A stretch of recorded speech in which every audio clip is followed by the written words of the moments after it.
Good morning, everyone, and welcome to day 2 of the 7th annual Rocks and Stocks Conference. My name is Rosemary Nichol. I am founder of Waypoint Infrastructure and a water treatment and management expert. Today's conference is in collaboration with the Canadian Institute of Mining, Metallurgy and Petroleum. CIM is Canada's leading professional association for minerals-related industries, with 11 technical societies and more than 30 local branches across Canada and overseas. Our vision is to create a resource sector that is broadly recognized and respected for sustainable growth and prosperity. Our mission is to champion the world's best practices and expertise for international resource development at home and globally. The Institute was incorporated in 1898 and in 1920 became the Canadian Institute for Mining and Metallurgy, and in 1990, the Canadian Institute of Mining, Metallurgy and Petroleum.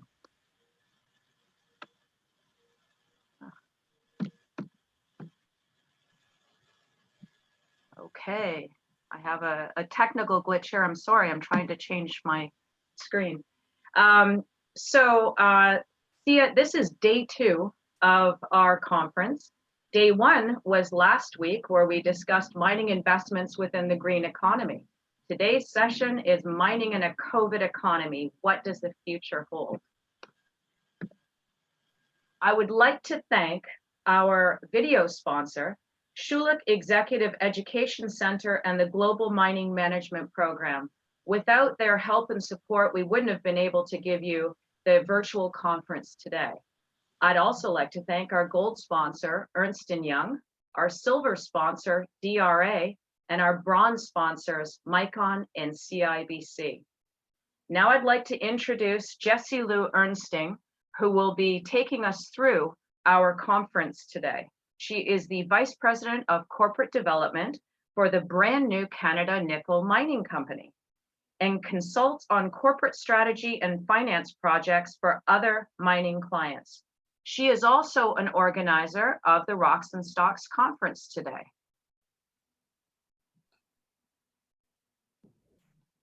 Jessie? Yeah, thanks. Do you mind sharing your screen in the program, the last slide? Absolutely. Let's see here. Sorry about this. That's okay. I'm a chemical engineer, not computer savvy. No. So I hope some people out there will understand.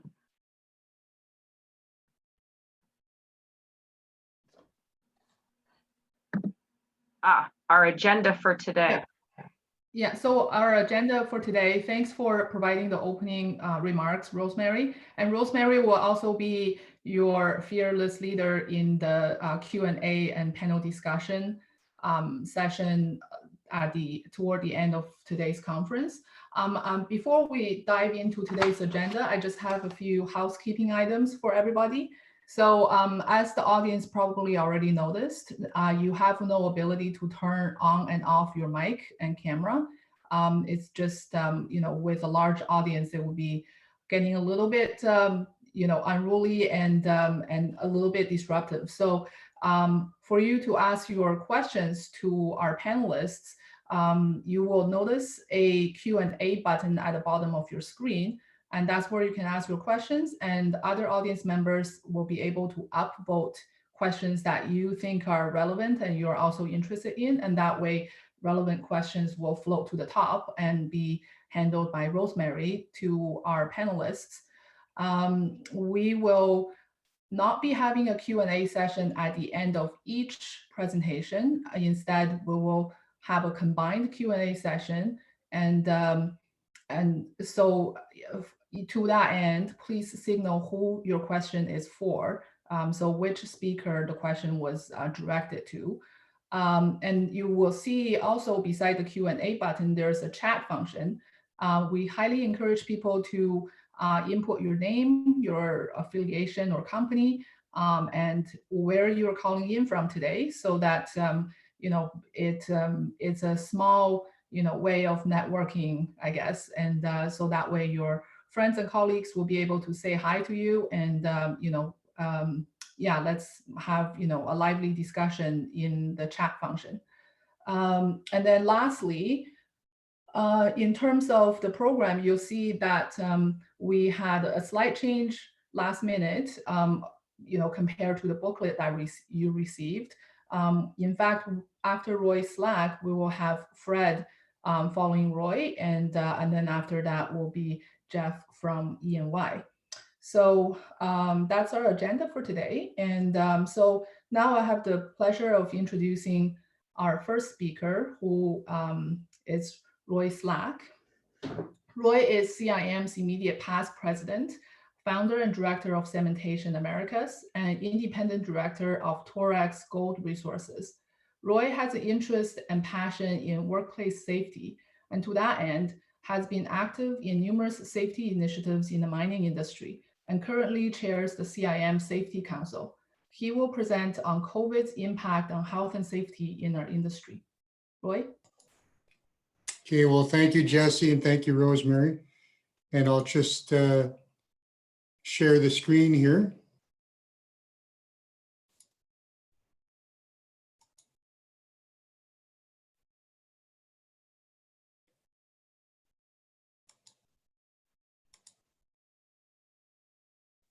And hopefully you can see that. If Jessie, could you confirm that? Okay, thank you. So I'll just get set up here. And, first of all, thank you for the opportunity to speak at the conference. It's a great conference, and I've been able to attend a few times, and I've always really enjoyed it. And the virtual format, is very flexible, and the session last week was very good. So I look forward to this one as well. And I was asked to speak about the COVID world. And we're all well ensconced in the COVID world, and I'm not in a position to provide any advice, medical or otherwise, but I'm going to offer a few perspectives, maybe some unique, maybe some not so. But I think the conference theme merges well with the topic of COVID world. We're in a pandemic world right now, and COVID is our present reality. But the more interesting and important topic is, what does the future hold? Which is the topic of this session. What kind of future can we create from our present reality? And our speakers today have some great presentations on the present and future of our industry, and I really look forward to their insights. So my opening safety share when it comes to COVID is my only real advice on the subject. Listen to the experts and follow the rules. We're all familiar, if you're familiar with safety in our industry, we're all familiar with what happens when people take shortcuts or assume it can never happen to them. So simple advice, follow the rules. I thought today I would share some culture in the way of a poetry reading, and I expect you don't see this too often in technical presentations. But these presentations aren't vetted and they're live, so I've got a fair bit of latitude. So I'm presenting today the Rocks and Stocks Culture Corner.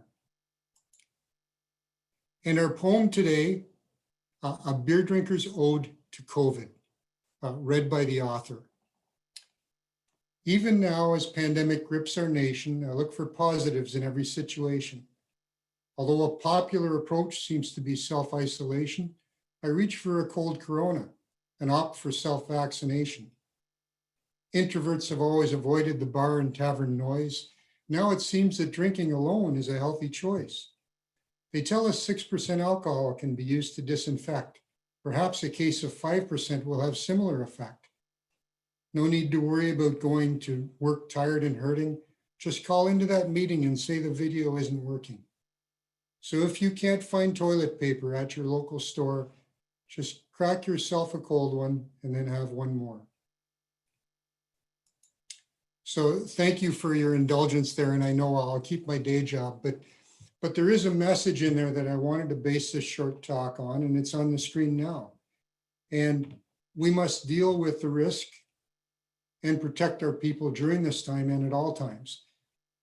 But as leaders in the industry, we also have to look for and accentuate the positives. So here are a few positives for your consideration.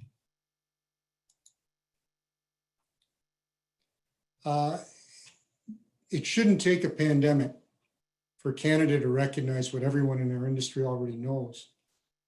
But I wanted to bring to your attention exactly what an essential service means as per the Canadian government. And it isn't about jobs, and it's not about the economy. And this is taken from the Government of Canada website. This is their definition of an essential service, is that these services are considered essential to preserving life, health, and basic societal function. So mining is considered essential to preserving life, health, and basic societal function. I like to tell people that mining makes possible the great quality of life we enjoy in Canada. So it's great to have recognition about the importance of mining in our society. When Jessie introduced me, she talked about my work with safety. It's very exciting. CIM has just started the CIM Health and Safety Society, which is the next step in CIM's commitment to safety. But within the mining industry, we've been focused since the late 70s on workplace safety. And Canada and our industry globally has done a great job in improving safety. And so well done to the mining industry. But safety, when we talk about it, is really about traumatic injuries. And we recognize that in recent years, health has taken a backseat to safety. Our focus has been on traumatic injuries, not overall health and well-being. Well, enter COVID, and all of a sudden it's health first, not safety first. And our focus has gone from regarding health as a reactive to focusing on health as a proactive initiative in a very short time. And I think what we will see, what I hope we will see, is that additional focus on health, coupled with our long-term focus on safety, will establish balanced programs within our industry. And we will treat health as a critical item in our industry. But to take that a step further, beyond what I would call the traditional health concerns that COVID presents, there's also recognition that mental health is a challenge in our society. And COVID has maybe increased the stress and anxiety, but has also increased the focus on mental health. And we see more discussion and openness to address this serious issue. And once again, the pandemic has put this front and center and has helped us to focus on our employees and their total well-being. So safety, health, mental health.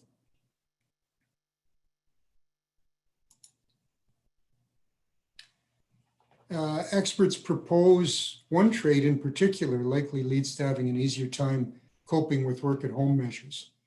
And I quote, it makes sense to think about introversion as one of the personality traits that might allow us to adapt better to working from home. And that's from the chair of the Department of Management at U of T.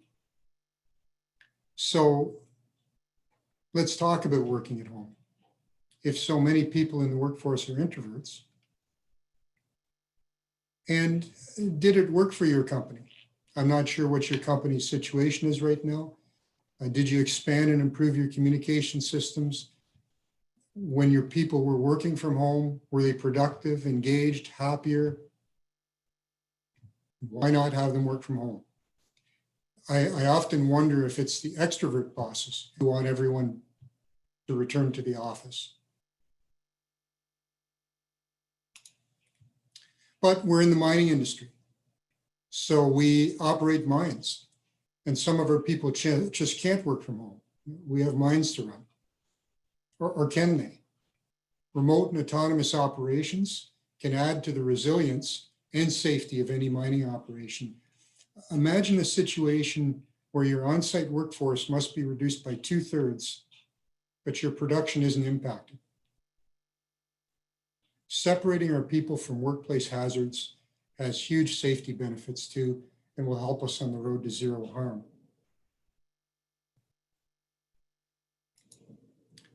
10 years ago, during the San Jose mine rescue, we saw around-the-clock engineering and collaboration from countries, governments, and the mining industry.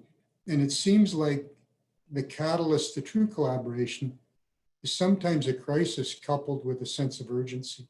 And by the way, I was very proud of our industry and how and the approach to the San Jose mine rescue.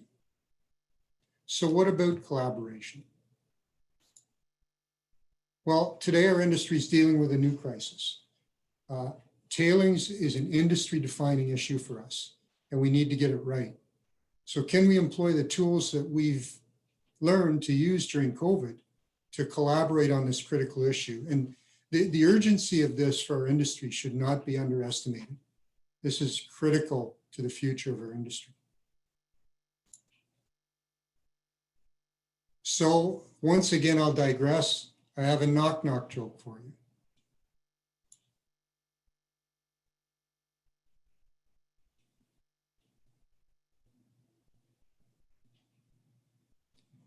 The point here is there are opportunities, but opportunities are fleeting and we need to recognize them and act on them while we have the skills, while we have the recent experience. The theme for this conference, what does the future hold? Well, what does it include for you, for yourself, for your company? Does it include working remotely? Automation? Focusing on health, mental and otherwise? Are we going to be virtually collaborating to deal with crises? Global innovation through connectivity. The choices are ours, and so are the opportunities. And with that, I'd like to thank you for your attention. Enjoy the conference. Thank you very much, Roy. Next up, we have Fred Langtrove. Fred is the general manager of Agnico Eagle's Melodine mine. Congratulations on the successful completion and opening of the mine last year, Fred. Just this morning, I saw on the Globe and Mail that Sean Boyd was just named Global Visionary of the Year by the Globe and Mail in recognition for his leadership during the COVID-19 pandemic, especially in keeping the workforce and vulnerable local communities safe in the Arctic environment.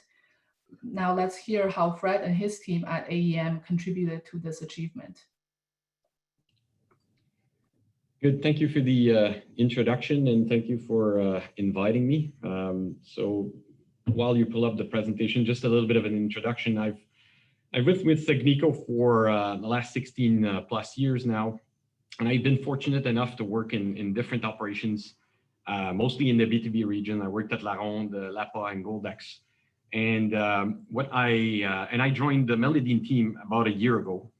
And what I learned during that period is managing a mine in the north is an entirely different experience than managing one in the south that's closer to the services and all. And you'll see in the presentation that even though the title hints at the presentation about being about COVID at a mine, you'll see precious few references to the mine, and that's actually on purpose. Because actually running a mine in the south, it's almost easy to forget the fact that there's a mine at the core of everything that we do, because there's a lot of things that surround the mining. We're basically operating a whole village. And also, before I start, just a little bit of a disclaimer. I'm currently in Nunavut, and the signal here is at the best of times difficult to have. So we've done everything that we could to prioritize the signal from my computer today, but I mean, it's not impossible that at some times the signal might drop. So we did our best, but we still live with the limitations of technology. We're using satellites here, and we don't control everything. So without further ado, you can get to the next slide. A little bit of a forward-looking statement there, but we can skip directly to the next slide, which is our agenda. So I'm going to be starting the presentation talking about a bit about Agnico Eagle, who we are and what we do, our presence in Nunavut, and also a bit more details about Melodine. Then I'll go into the bulk of the presentation, which is COVID-19 and our reaction to it, and how we managed through these unprecedented times. And basically to understand how everything that's driven us during the COVID-19 situation, we need to understand how operating a mine in the north can be difficult. So we'll start with that. Then a little bit about when things started to get busy, I would say in the spring. Then the great guiding principles that basically directed everything that we did during the crisis. I think it's important to go through these. And then we'll go through what is we call it the new normal at the site, but really what is the reality for our workforce now that we're squarely into the second wave. And then some concluding remarks at the end. Next slide, please. So Agnico is a Canadian-based gold producer that's been in operation for over 60 years, 63 years this year, actually. We have now 8 mines in operation from our, I would say, humble start in cobalt in Ontario. We now have 8 mines in operation. Most of them are in Canada, but we also have operations in Mexico and Finland now. We are employing about 10,000 employees worldwide, about 7,000 of those in Canada. And we're the largest gold producer in Canada with about 1.3 million ounces produced in Canada alone out of our 1.8 something million ounces produced globally in 2019. And we're not done growing. We forecast almost 25% production growth between this year and 2022. Next slide. So Agnico in Nunavut, we've been here for about 10 years, starting with the Meadowbank complex that we've built over these years. So we have a multidisciplinary experience there with exploration, community relations, studies like licensing, permitting as well, and operation in the Arctic, which is a challenge in itself. And we plan to be here for the longer term, especially with the construction of our second production hub with Melodine. And we're here for the long term and really have a role, we feel, to help build the social and economic infrastructure that is so vital to the North's future. We represent about 30% of the territories of Nunavut's GDP, and it is a huge responsibility that we're happy to tackle. So our strategy really is to build long-term mining platforms. We now have 2 mining platforms, one in Meadowbank and the newly christened Melodine. And those platforms have the potential to produce gold for multiple decades onwards. Next slide. And ultimately, our vision for Nunavut mines is it's actually a longer term vision where we want to have our mines managed and operated by Nunavummiut and supported by local entrepreneurs and businesses. And this is, of course, a long-term goal, but this is the vision that's driving everything that we do. Next slide. So narrowing down on Melodine, Melodine is Agnico Eagle's newest mine. It was acquired in 2010, went through an exploration phase where we discovered a lot more ounces than there were originally. And ultimately, the project was designed and approved for construction in 2017. Construction took about 2 years, and it is an entirely mechanized gold mine with both underground and open pit surface operations. Fairly complex. We declared commercial production in April 2019, so just over a year and a half ago. And ultimately, we're rated to produce about 375,000 ounces per year with a mine life that would extend with the current known reserves and resource all the way to 2032. So we're here for a long time. We employ about 1,200 people. About half of those are contractors and the other half are Agnico employees. And of course, we're on our journey towards zero harm, and we're tracking well with this year's stats, basically tracking towards the best combined frequency since the start of construction. Melodine is a long life asset with tremendous potential. There are 6 ore bodies, which right now we're just mining Tirigagnac, but there's 5 more ore bodies here. Ultimately, there will be 2 underground mines. We're just operating the 1 now. We are also operating 2 open pits. There's going to be 10 more. And those are covered in the phase 1 and phase 2. Right now, we're producing at 4,600 tons per day, way past our design rate of 3,700. And we're actually going to be growing over the next 5 years with the phase 2 at 6,000 tons per day ultimately. And we are sitting on an extensive and largely unexplored land package. Basically, we have the equivalent of the Cadillac break in the Abitibi, but we're almost the sole owners here and the sole explorer and operators. So we have that land package that has tremendous potential that we can now explore more now that we have an operation running at Melodine. Next slide. So operating a mine in the north has its specific challenges, as I learned myself during the last year. First of all, we're in a very remote location. We're in the Kavalik region of Nunavut. We had to build a road basically to start the mine here. We had to build a 34-kilometer road to connect the mine to the nearby hamlet of Rankin Inlet. We had to build a camp, basically a small city where we can lodge and feed and service roughly 700 people. We have to have power generation, utilities. Nothing here is available, so lots of services to provide.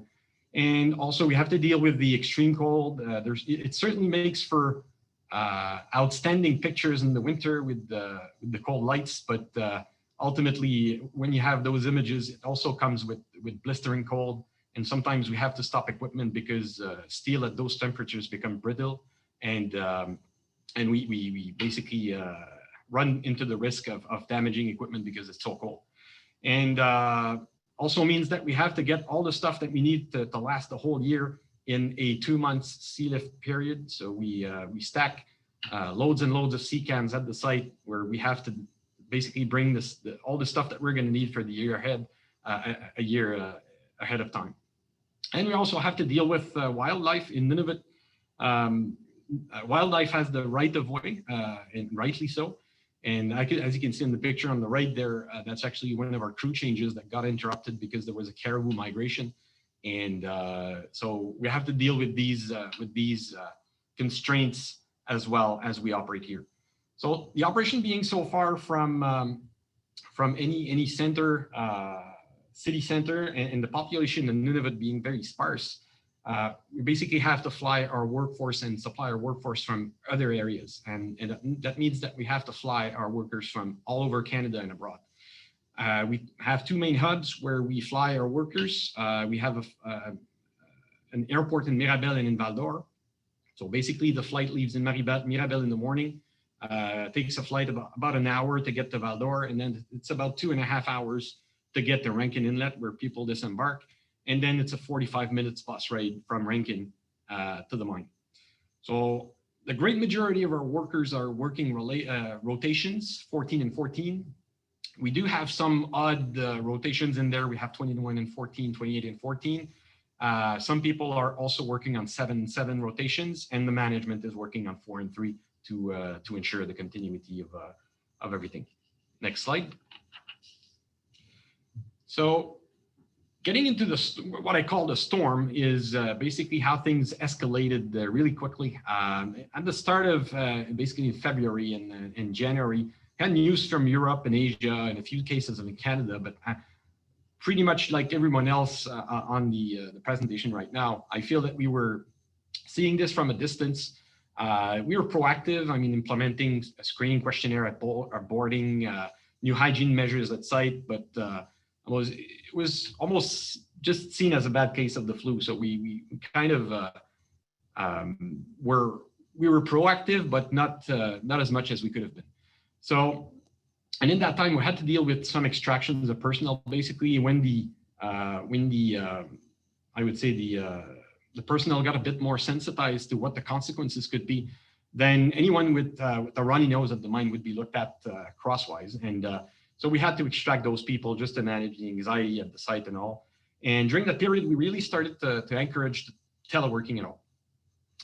And then what really drove the point home to me of this is something real that we have really to tackle at the different pace is really the lightning quick escalation in the second half of March, where first of all, there was the first case, the positive case that was reported at the PDAC, and I think a lot of people on this call might have been touched by this. So really that was what drove the point home, because we had a lot of people that were at PDAC. Basically everyone goes to PDAC, and everyone could have been exposed. And really it changed the outlook really. And on March 11, just the day after COVID-19 was officially declared a pandemic by the World Health Organization, so it changed things a bit. A week after, on March 18, the Nunavut Minister of Health declared a public health emergency in Nunavut, and that basically drove the a mandatory 14-day self-isolation prior to coming to the territory. And our operations certainly didn't have that 14-day self-isolation, and this in turn created a bit of confusion with the local community. And in March 18 and 19, we had to deal with road blockages, mostly driven by misunderstanding of how we were operating and things like that. So this was sorted out successfully in the next 2 days, but still, and this is something that added to the anxiety of certainly of our workforce, but certainly as well of our hosting community. And during that period, you might remember that we had almost daily announcements by federal, provincial, and territorial governments. And since we have workers in all of these jurisdictions, it means that we had to adapt and answer questions from our workforce that basically were wondering what was going on at home and if they could support their family. So really a busy period. And that's when we decided basically to operate the site in isolation. First of all, to protect the local communities, because we were a pathway from the south, which had a lot more cases. Actually, Nunavut for the longest time had no cases at all. So we were a pathway for the virus, and we had to manage that. And to protect the local community, we decided to operate in isolation. The first step for that was to extract our Nunavut workforce, which we did in 48 hours. And we also announced about a week after that we would go into a full 28-day site lockdown, basically to reduce the number of flights, reduce our exposure to any new incoming workers that might be infected, and also to manage basically the anxiety at site. During the period, we also went with a reduced workforce. The idea was to keep the operation cash flow neutral, because stopping the operation is not an option. I mean, we have to have a minimal workforce to do care and maintenance, and it's certainly not cheap up here. So we just wanted to reduce the workforce to have a reduced pace of operation, minimize the number of people at site, and basically be cash flow neutral in that period. The workforce that stayed was 100% on a voluntary basis. That's one of our strengths of our work relations, where we don't have a union. It's a collaboration committee that we use. So people were free to leave or free to stay. So we managed this. We flew out a lot of people. We flew in people that were willing to come for that 28 days. And then we launched that.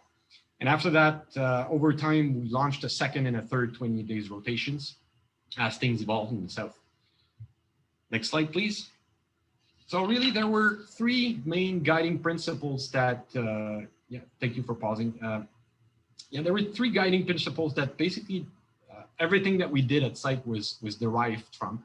And the first one is probably the most important. This was announced in the first few days of the pandemic, where Dr. Michael Ryan from the World Health Organization explained his experience with dealing with pandemics. And we really took this video to heart, and we kept repeating it. And I'll leave him explain his vision. He does a much better job than I would do.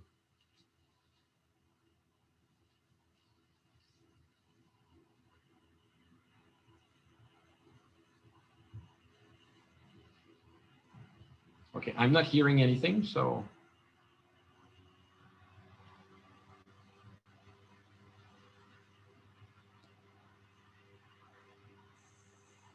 I'm guessing that the presenter has to unmute. And you need to be prepared. And I say this.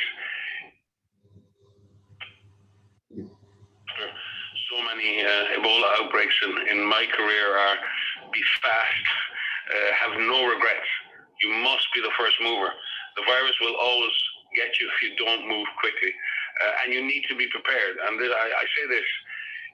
One of the great things in emergency response, and anyone who's involved in emergency response will know this, if you need to be right before you move, you will never win. Perfection is the enemy of the good when it comes to emergency management. trumps perfection. And the problem in society we have at the moment is everyone is afraid of making a mistake. Everyone is afraid of the consequence of error. But the greatest error is not to move. The greatest error is to be paralyzed by the fear of failure. And I think that's the single biggest lesson I've learned in Ebola responses in the past. Good, thank you. So speed trumps perfection was at the heart of everything that we did. You can go to the next slide there, please. One good example of this is the early use of testing that we were able to secure. Early on in the crisis, we were fortunate to get into a mutually beneficial partnership between ourselves and GuardRx, which is a not-for-profit organization. Our objective during that period was really to operate our mines safely and get a little bit of visibility on any kind of contagion at site, basically to protect our employees, but also the communities that host us. And actually, GuardRx mission, if you go to their website, reads this way: it develops diagnostic tests and provides diagnostic services, ensuring a safe work environment while protecting remote communities. So there was a clear overlap there, and that's what enabled us basically to secure that partnership. And we were fortunate. We mobilized this, a lab, PCR rapid testing at Melodine on Sunday, April 5th. So really early in the situation. I would say earlier than a lot of countries. And we started testing the next day. And we're certainly not looking for the perfect situation and the perfect solution. We had to adapt our measures to the capacity that lab had. And so we had to go into phases. The first phase was the installation of the lab at Melodine, and where we would be testing the Melodine and the Meadowbank flights. Of course, due to the logistics, the Meadowbank flight didn't have the luxury of isolating their workers. We did because the lab was here. But again, not perfect, but better than nothing. The second phase, we added the second lab in Val d'Or, which enabled us basically to test the workers prior to flight. So using the flight time, the 2.5 hours between Val d'Or and the north, to process the sample and get the results earlier and isolate our people for a shorter period of time at site, and also provide the ability to Meadowbank to isolate their workers.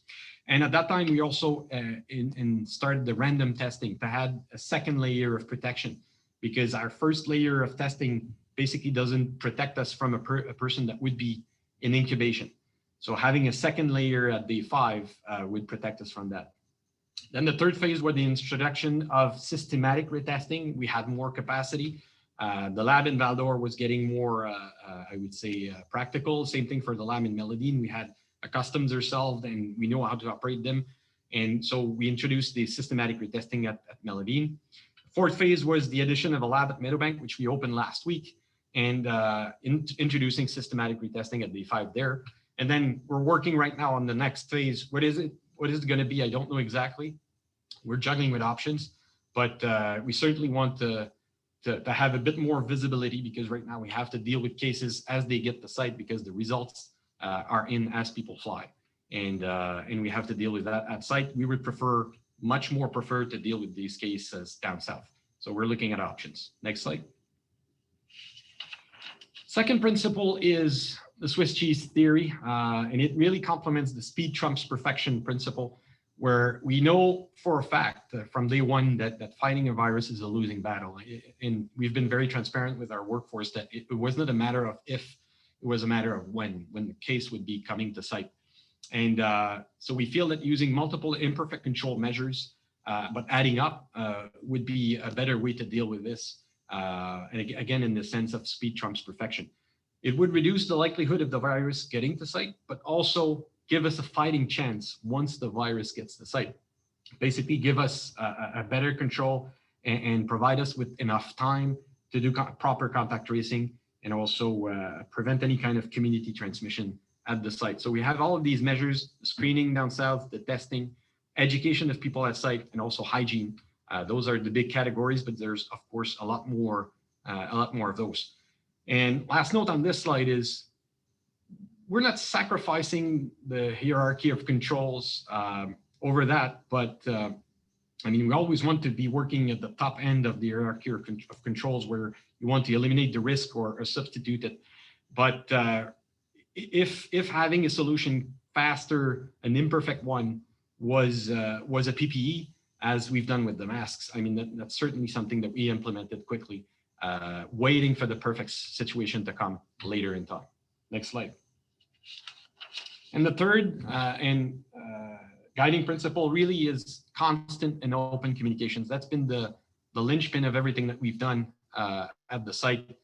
Say what you know, say what you don't know, and do it often. I mean, you have to manage the two ends of the spectrum of human reaction, where some of the crews might have a false sense of security brought by the testing that we do down south, and they had the feeling that they were Superman when they came to site.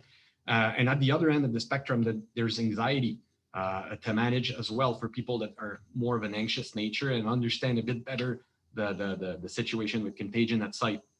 So that was really we were looking at the education side of things and trying to educate people. We are always winning.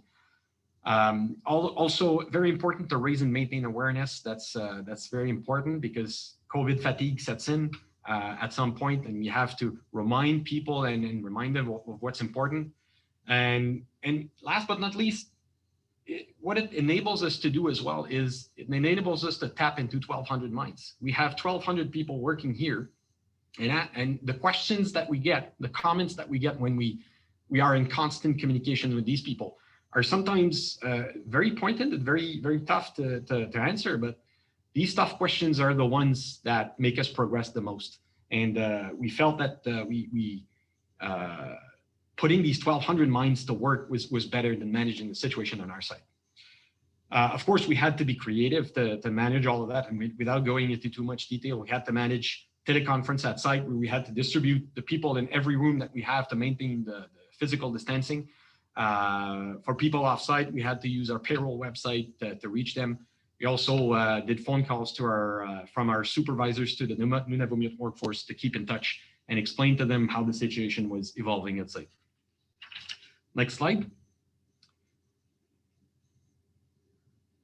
And the third guiding principle has another, I would say, another aspect, which is the community engagement as well. Our regular community engagement activities were basically cut off when we decided to operate the site in isolation, and going in town for a coffee and chat with the mayor was no longer possible. So we had also to adapt our means of communication. We used social media a lot. Facebook is really used a lot in Nunavut. So we used that to communicate anything and everything on our operations, updates on how we were dealing with the pandemic, compensation plans, the testing that we use.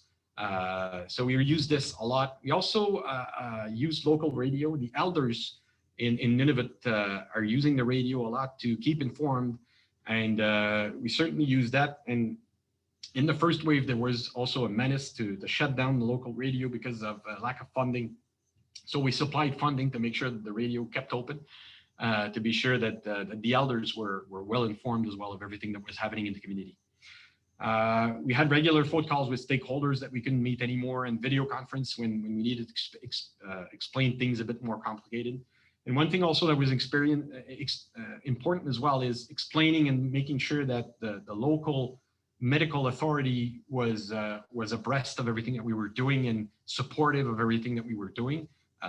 And so we had a lot of proactive and transparent communication with the Chief Medical Officer of Nunavut and his staff. Next slide.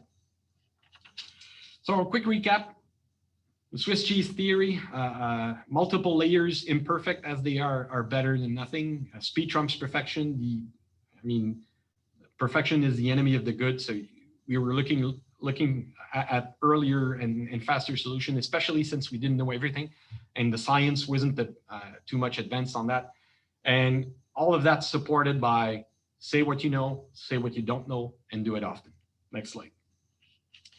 So I'm going to go quickly because I'm running out of time here, but the new normal at site, one of the measures that is pervasive everywhere, it starts at the airport when people board, well, before they board, before they get into the airport, and it ends at the airport as well, is the masks. We implemented those in late April, so earlier than most jurisdictions. following the recommendations from Transport Canada to involve face covering in airplanes.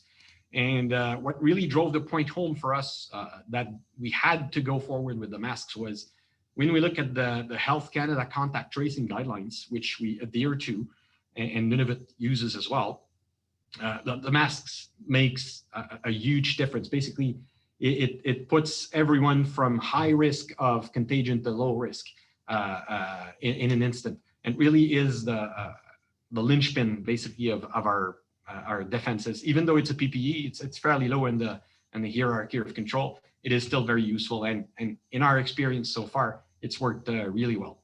So the masks are mandatory just about everywhere at the mine, any kind of public settings, and it's recommended elsewhere as well. Even though people are capable of keeping their distances, we still recommend the masks. And the only area where it's not required, it's area where we have other braiding PPE that is required, where a second mask would basically just be nonsense. It would interfere with the first PPE installed. Next slide. So coming into the airport, we have a screening questionnaire where we scan the people for symptoms, their travel history, the risk factors, do they live with healthcare providers and things like that. We also scan for comorbidity factors. And again, a good example of speed trumps perfection. Our screening questionnaire is now at version 33. So it's been revised a lot of times, but each time the version is better and basically protects us from something that we've witnessed from a past event. So we've used our experience to build on this. We have also other measures, a mandatory temperature check. We have physical distancing in the waiting rooms. We don't provide meals anymore in the plane, so we have to feed people before with a proper setting for physical distancing to happen. And for our transient workers, which have, and I need contractors by that, these workers typically have lower awareness of the COVID and their impact on the operation, and their potential impact on the operation. All the cases that we've had at site so far have all been contractors. So we've also involved our suppliers and their employers basically to contact their workers 24 to 48 hours to reinforce our messages and the importance of being straightforward. That's a screening questionnaire and the opportunities that people have of getting tested a day before, and which we provide as well. Next slide. So testing, we do systematic testing now prior to boarding for both sites. The results are processed en route to site. People are in isolation waiting for their results. And we also do systematic retesting at day 5 at all sites, at the two sites basically to cover people that would have been asymptomatic and would not have a virus load high enough to show in the first test, basically what we call incubation, and would develop symptoms later. That day 5 testing basically protects us against that. Next slide. On the flight and on the bus, masks are mandatory, of course. We hand out disinfecting wipes as well to people to disinfect their hands and their seats and surfaces. No meals are being served. We have no seat exchange that's permitted so that we can do the contact tracing easier and extract less people. We also have seat matching as much as we can between the flight and the buses, again, to minimize the number of people that we have to extract if we do have to perform contact tracing. The plane and buses are disinfected between trips. And one thing that we've learned the hard way as well is we spread out as much as we can the departments in the transport, so that if we have to perform an extraction, as you understand, the people around that person in the flight are probably the ones that are going to be extracted, and we don't want to empty a whole department at a time when we do that. So that's something that we learned the hard way on one of our events. Next slide. So upon arrival at site, we give out the room key and lunch to people. They're considered infectious until they get their test results. We have designated washroom for new arrival, designated isolation smoking areas in each wing. And we announce the results on TV and website at the site. And during the rotation, I mean, you're probably going to hear this pretty much doing the same as everyone else. Physical distancing in common areas, mandatory hand washing, temperature check prior to entering the kitchen. So we know twice a day at least that people have had their temperature taken. We have separators in the kitchen, reorganization of service to be sure that we had no contact, reduced occupancy, and also schedule to make sure that the kitchen area rolls well. We have increased cleaning, sanitization of tools and equipment. We have information boards as well, then regular communications, either through Paysite for people that are offsite or live using technology here. Next slide. And in terms of managing the rest, I mean, we more than encourage telework now for eligible employees. It's basically mandatory. We provide the equipment. We also provide physical and mental wellness support for these workers to be sure that the isolation at home isn't a burden that's a problem. And one thing that we've recently implemented is a dedicated COVID-19 management structure for Nunavut, where we have centralized, basically under the Nunavut Shared Services, a COVID director that is basically his role is to keep abreast of the evolving scientific knowledge and technology, standardize the methods and the measures across the sites, also make sure that the lessons learned from one site are transferred to the other, manage change, audits as well to make sure that we're complying with our measures, and also lighten the load on the management team, because managing a case that flew off the site or a case that's been at site for a few days is significant crisis management, and it is important to use that. And we have a structure to manage basically the steering of that. Next slide. And last but not least, the protecting the communities is one big aspect as well. We have a strict no contact policy since March with the local communities. We've taken over all the airplane and sea lift and bus services, which is a burden for the operation, but we had to do it. Our Nunavut workforce remains at home with 75% of their pay.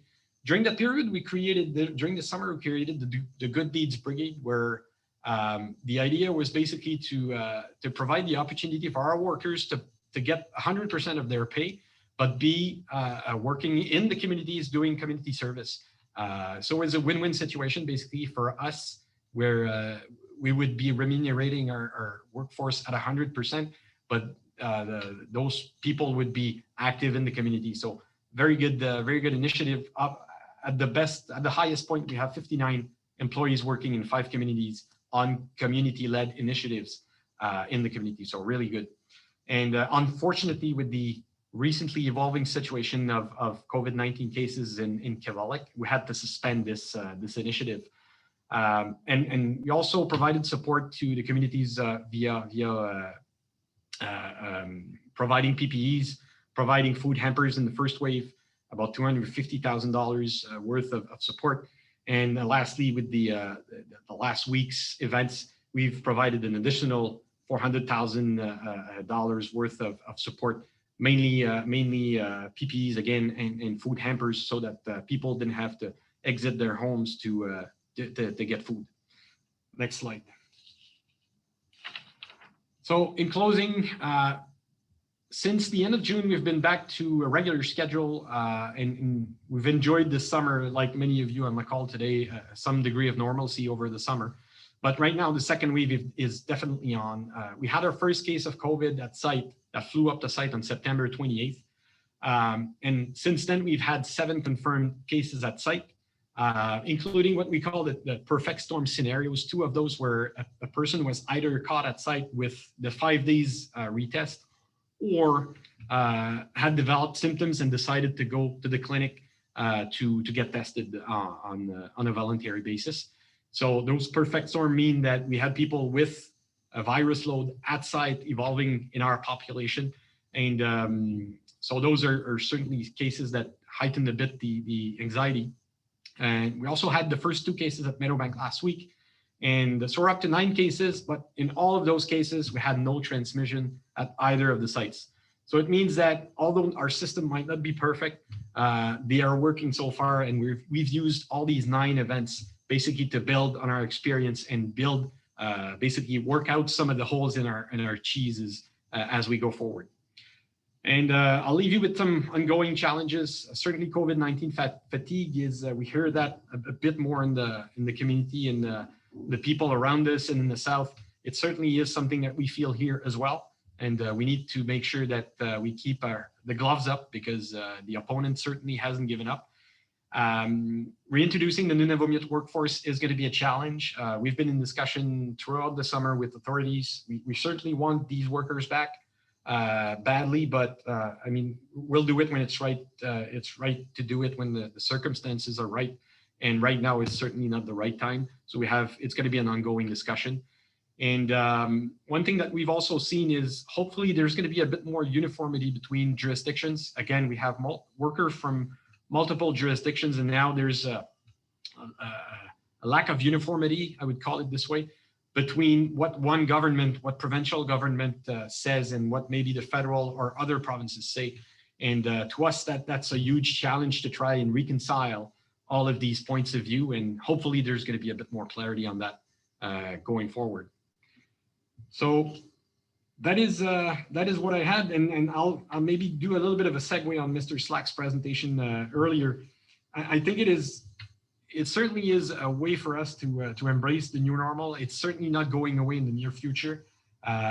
We need to embrace it as an opportunity, and it certainly has been a great school at change management. And we've been rolling a number of changes in a very short period of time, and it works really well. And we need to build on that to basically make our operations stronger, not only in the hygiene part of things, but also in the automation and other aspects. Well, that's what I had.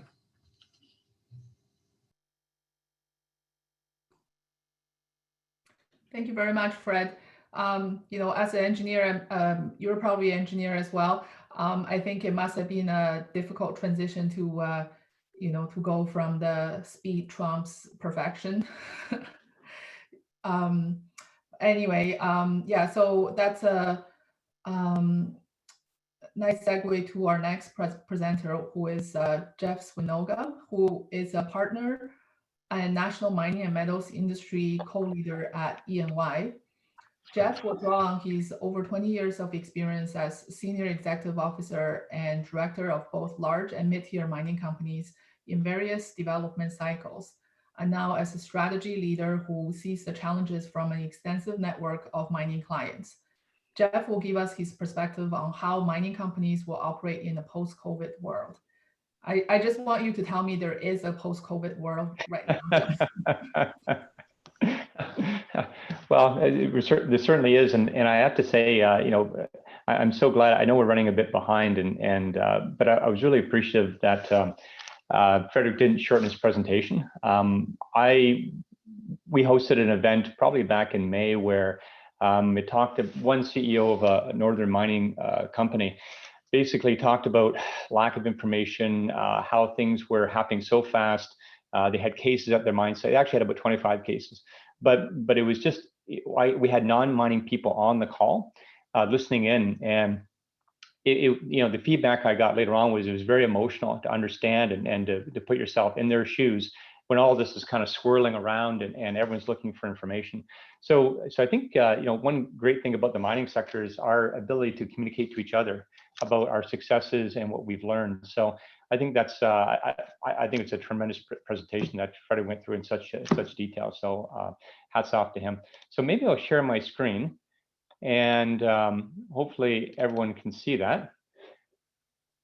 There. So basically, I'm just going to, I think I'll probably shorten mine a bit. As mentioned, I've been in the sector a long time. I'm actually running for the PDC board this year, so hopefully you vote for me. and so I'll try and get to the good stuff as early as possible to make room for the next presenter.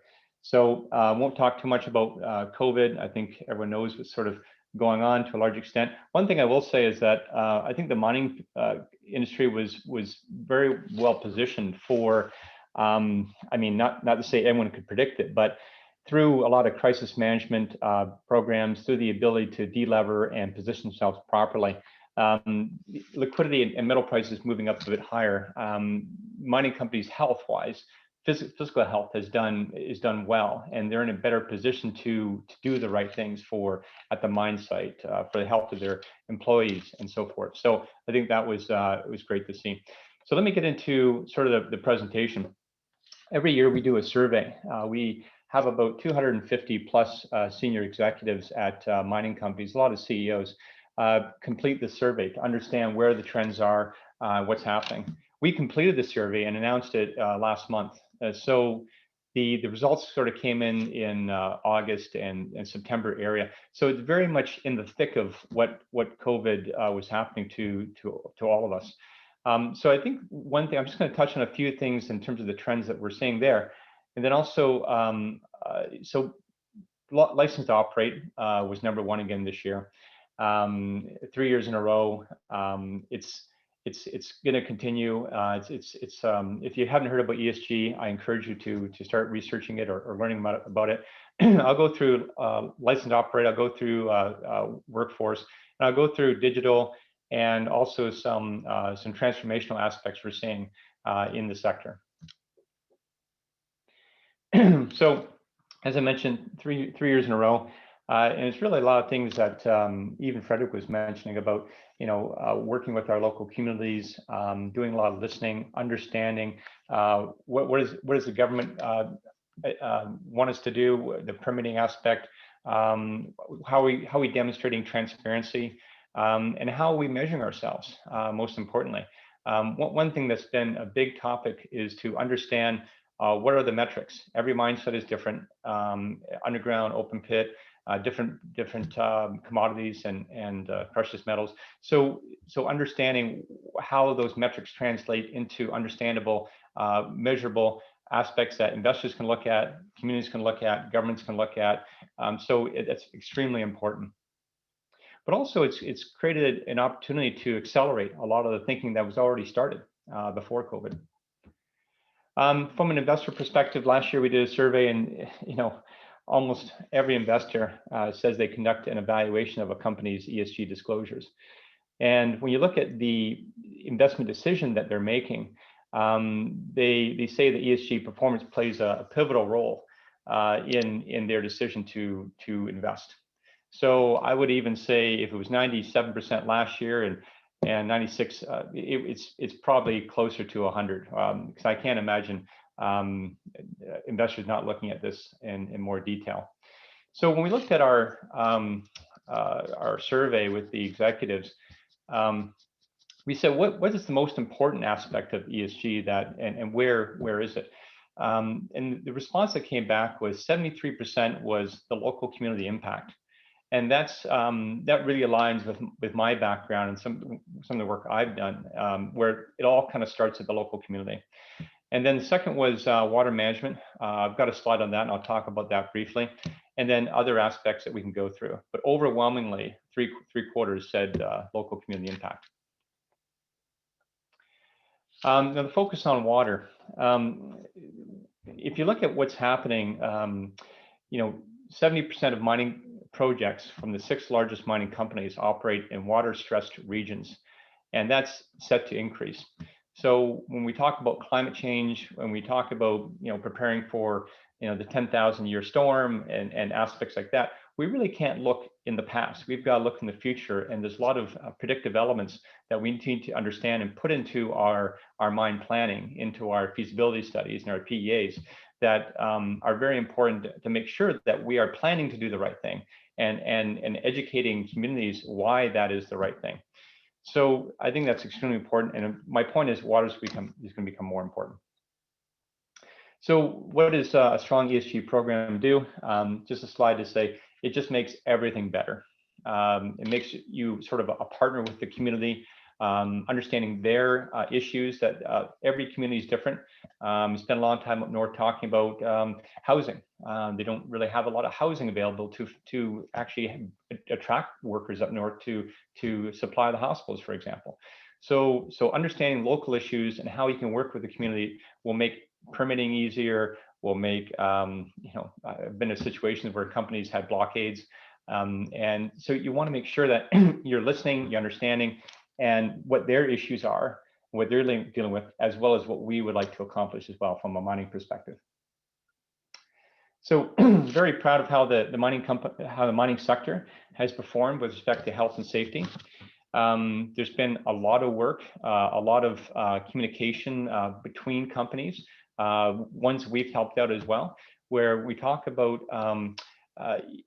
how we're helping, how we're being very granular as to what's working and what's not working, and lessons learned. A lot of a lot of companies talking to their communities to understand and educating communities, because there is sometimes a lack of information going to the communities that and being that credible source of information to the community as to how this is unfolding and how to protect yourself, how to protect your family, how to protect your elders.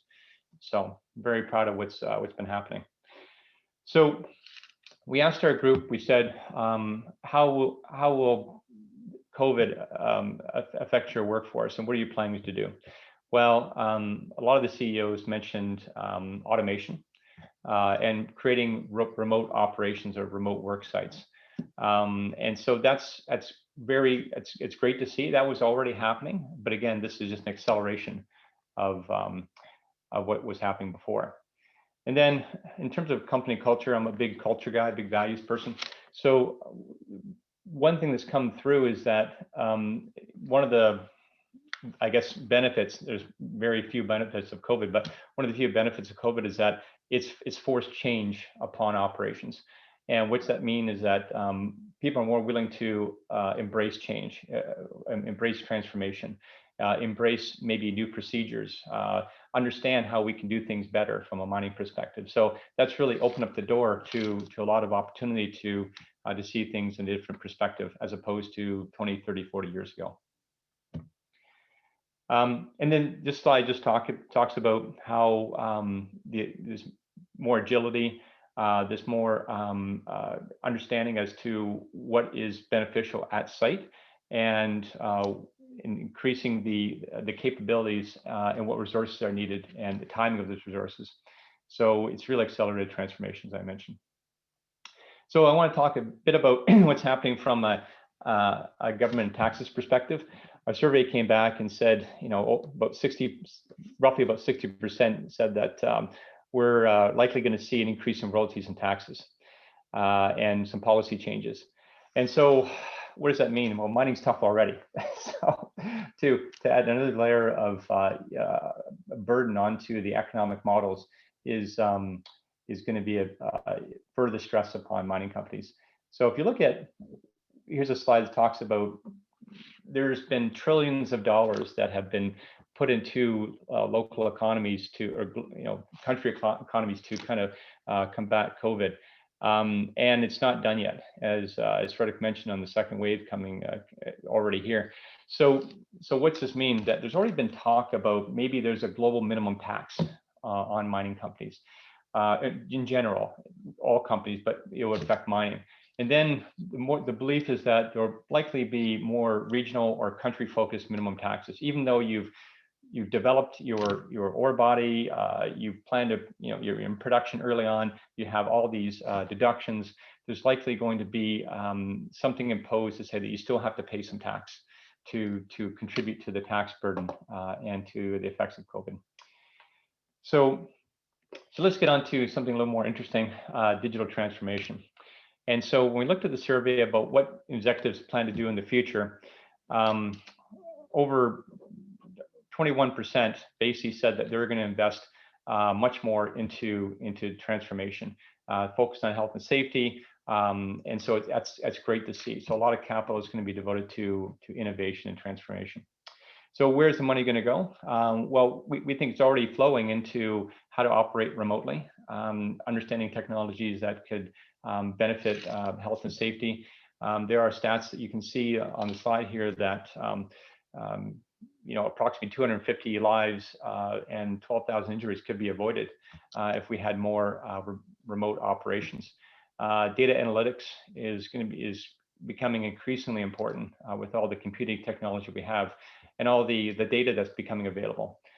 So companies are finding it more valuable to scrub their data or provide more accurate data so that you can look at the coefficients and to improve logistics, to improve recoveries, to improve safety. That's becoming extremely important. And this is a slide, it's a lot here. But what this basically says, our surveyors were basically saying that what's the most important aspect of innovation that you're going to be focused on? Number one was data. And we have it split by country here as well, or region, North America, South America. And you see number two is extraction, processing, and then going into business models. So data has become a huge focus point. And the reason it's become a huge focus point because the opportunity is there. I could describe it as the low-hanging fruit, or the most return for the investment you put into it. So I would encourage you, if you haven't done, to sort of look at how you could find more opportunities with the data that you currently have at your mine sites. So here's just a summary. Each one of these probably we could spend a day on, the use of blockchain, cloud, and others. I'll add it to the slide deck, and it'll be available for you later on. But let me talk about the future of mining. We spent a lot of time over the last 2 years thinking about where mining is going to go in the next, by 2040, for example. And we've got some views here that I'll show you. But in part, a lot of people think there's going to be less jobs for people. I think it's going to actually be more jobs for people. Last year, I showed a slide where you have race car drivers, you have 4 people changing tires on a race car. Now there's more like 20, and they're doing it faster. So I think the analogy is here that we can have more people focused on the right things, the right outcomes that make sense for mining companies to actually serve the market better. So if you look at sort of electrification, this has been tremendous for our sector. If you look at Glencore, Kirkland Lake, Vale, Goldcorp, creating these opportunities in their operations to electrify. So that's going to be something that's continuing. I mean, a great example I would talk about now is Goldcorp's or Newmont's Borden mine, being fully electric. If you haven't looked at this yet, it's a great example about how to do it right. The general manager was saying how the ventilation costs have dropped dramatically. The air quality has improved tremendously, and the greenhouse gases have dropped by 70%. And one of the key things is that it's really allowed them to get their permits faster and to achieve that sort of social license to operate. And if you look at the morale, some of the videos, if you go onto their website or even on YouTube, you see the workers are extremely happy and proud of what they have. And I can imagine the community members as well being extremely proud of what they're doing. Now, they did say it's costing 3 times more, but their operating costs are much less going forward. I think they saved, they don't have to have like 1,000 spare parts they normally would have to service their trucks and other aspects. So there's a lot of benefits that probably, if we categorize all of them, outweigh sort of that cost if you look at the life of mine plan. So it's great. There are other companies, of course, that are looking at electrifying their vehicles. You can see here. So everyone's moving in the right direction. It's all about working with your partners and creating those opportunities, creating incentives. The government's done a fairly good job of doing that as well. So understanding where they are, the timing of when they're available, technology is always changing. And if you look at what's happening with Anglo American, they're looking at hydrogen. Same thing with China. I was just reading an article yesterday talking about how China is looking to use hydrogen for their buses, much to the chagrin of Elon Musk. But so they're testing it out. They have 1 truck so far that's been modified, and so next year is going to be a pivotal point as to whether they roll this out to the rest of their fleet. But a lot of great, and this is part of the culture of creating an innovative culture to understand what's out there. Maybe just not go with with electric vehicles. Maybe hydrogen is better for heavy trucks. There's also new extraction methods. I won't go into too much of this today, but Anaconda's working on things to look at a drill bit that kind of moves through your rock to access higher grades. It looks like it's going to be a very promising technology. There's also Muckahi that Torex has been developed. I spent 4 years at Torex, so I know Muckahi fairly well. And it just creates a two-lane highway to be at the rock face. So maybe Roy would touch on it. I don't know. So again, it's great to see different ways and spending money on research and development to understand how to do things better for the long term. Now, in terms of we have a document which I'm happy to share, which talks in more detail about what our 2040 views are. But basically what it means is that we believe that equipment is going to get smaller, more efficient. And so it means that it's going to be more agile, might even be able to repair itself. If you've got scoop trams underground that can have a breakdown, you have other scoop trams available that can repair that scoop tram. So when you think about, and the ability not even to go underground anymore, that everything will be done by machines and operators above surface or remote locations. It's we can certainly see how that can play out over the next 20 years. Of course, the Internet of Things, how things work together, how things understand things, and the sensors that's happening now, and it's only going to increase. Spare parts printed through 3D machines. That's happening right now too. So that's just going to get better and better. So maybe you don't have a warehouse full of parts anymore. Maybe you just have a couple of 3D printers that actually can print the parts you need. Maybe not the rubber parts. Maybe you can do rubber. Maybe you can do tires. But so it's things that sort of that just-in-time inventory is going to be done at site through making your own parts. If you look at what Elon Musk has done for NASA, they've cut out so many different parts in warehouse because they make, I think, a large percentage of their own material for their rockets. So, and also looking at some of the support functions for mining companies and operations. Every site has procurement, every site has accounting, every site has sort of the basics to support operations. There is a lot of work being done to understand how that can be outsourced, how that can be shared and shared in the cloud. So when you look at all the common elements of a mine and what does a mining company and operations truly add value to, and with their expertise and technology, it's unlikely to be some of the support functions. So that is the trend. I'm happy to talk about it if anyone wants to call me about it, but it's certainly happening, and there's a lot of initiatives with respect to that. So one of the points I made last year, and I'll make it again this year, is that if we don't change, others would do it for us. And so I made the point that Elon Musk made the comment about getting into mining. So I can't play the video for you. For some reason, it doesn't work on the screen, but he recently, that was last year, and he has his own boring company. But recently he's talked about he's going to offer a giant contract if companies can supply enough nickel for him in a responsible way. And he's been having conversations with many, including Vale.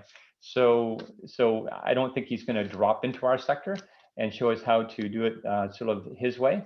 But I think he's also reaching out to partners to understand if they can be, we're good at what we do, and then we can supply enough nickel and cobalt and so forth, maybe not cobalt as much, to Elon Musk's operation. And when other car companies are grabbing hold of electrification as they are, this is just going to be amplified. So my last slide is really just, I think you have to understand what is your core competency, what are you good at, and really just keep investing, keep striving, keep researching, keep talking to people about why that's important and how to do better. Each one of these, you can talk about, forecasting, customer demand, machine learning with logistics. I talked about. There's been a lot of discovery on rails where we've saved millions of dollars for people, for companies, for shaving seconds off of rail time. Geologic targets, understanding it's not they're making the machines aren't making the decision, but it's not another data point to understand where they're suggesting, and then decisions have to be made by the geologists. So that's extremely important. Velocity to market, understanding the market, how it changes, and how to adopt your operations to be agile. So, and then ESG, every mining conference I've been to in the last probably year has talked about ESG, and that's just not on the podium. That's the conversations I'm having with CEOs and board members before their presentation, after their presentation, in the social gatherings. That's been an extremely important topic. And I think it's great that this is happening. And I'm very proud that the sector is taking it so seriously. So maybe I'll wait for questions later on, but that's my presentation for today. Thank you very much, Jeff. It's funny that you mentioned that you're running for the PDAC board, which I've also thrown my hat into the ring this year. So yeah, looking forward to working together potentially on the board after years of working on organizing this conference together. That sounds great, Jessie. I'll vote for you. You vote for me. That makes sense, right? I don't know if we're supposed to talk about vote trading. Oh, yeah, sorry. Yeah, sorry. We're not Trump after all. So. Yeah, so it's interesting that both yours and Fred's talk touched on the supply chain issues faced by the mining industry. Fred talked about how AEM had to change their supply chain, significantly to prevent the local transmission of COVID-19. And Jeff, you just talked about I see a divergence in supply chain. Actually, you talked about the just-in-time local supply of parts based on printed parts and just-in-time supply, and then there's the remote supply of human resources in remote operation, and then also cloud computing. So yeah, so I think that's a perfect segue actually to lead us to our next presenter, who is going to talk about the supply chain issues in the COVID world. So our next presenter is Janice Zinke, who is Director of Green Mining Innovation at Chemet Mining, an innovation arm of NRCan. Janice was instrumental in the creation of Canada's Green Mining Initiative, and more recently, the National Program on Rare Earth Elements and Chromite Development in Canada, and the new Mining Value from Waste Initiative. Janice is uniquely positioned to talk about supply chain issues, especially pertaining to strategic minerals in a COVID world. Janice? Thanks, Jessie. I'm going to just share my screen. Give me a second.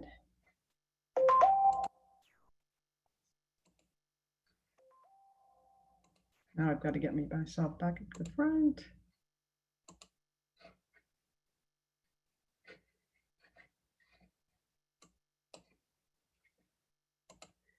Okay, everybody can see that okay now?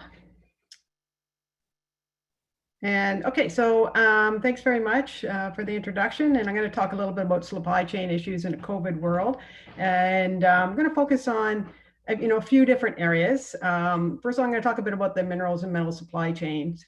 Then I'll go into a bit about COVID in general and supply chain trends. Then talk about COVID in the Canadian mining sector, and then operating under the new normal. I kind of agree with some of those comments about post-COVID, because I guess we never quite know when post-COVID will actually occur. I put up this little graphic that I got from the Mining Association Canada. I thought it was quite cute that talked about even the importance of minerals and metals in healthcare products. So I think it shows that minerals and metals, we may not necessarily see that we look at them in a certain context, but they're very critical to the healthcare industry as well. So no presentation on mining can start without talking about how the value of the Canadian minerals and metals industry is on the economy. So as we know, this is from 2017 data, though the contribution of the minerals and metals industry on the economy is quite significant, from the three different subsectors of mining, primary processing, and downstream manufacturing. And I think this is a nice graphic in that it shows not only the contribution and where those contributions are coming from, but it also is presented in a way that demonstrates the value chain of this sector, from mining and its production of commodities, and then the production of the commodities into materials, and then the use of those materials downstream.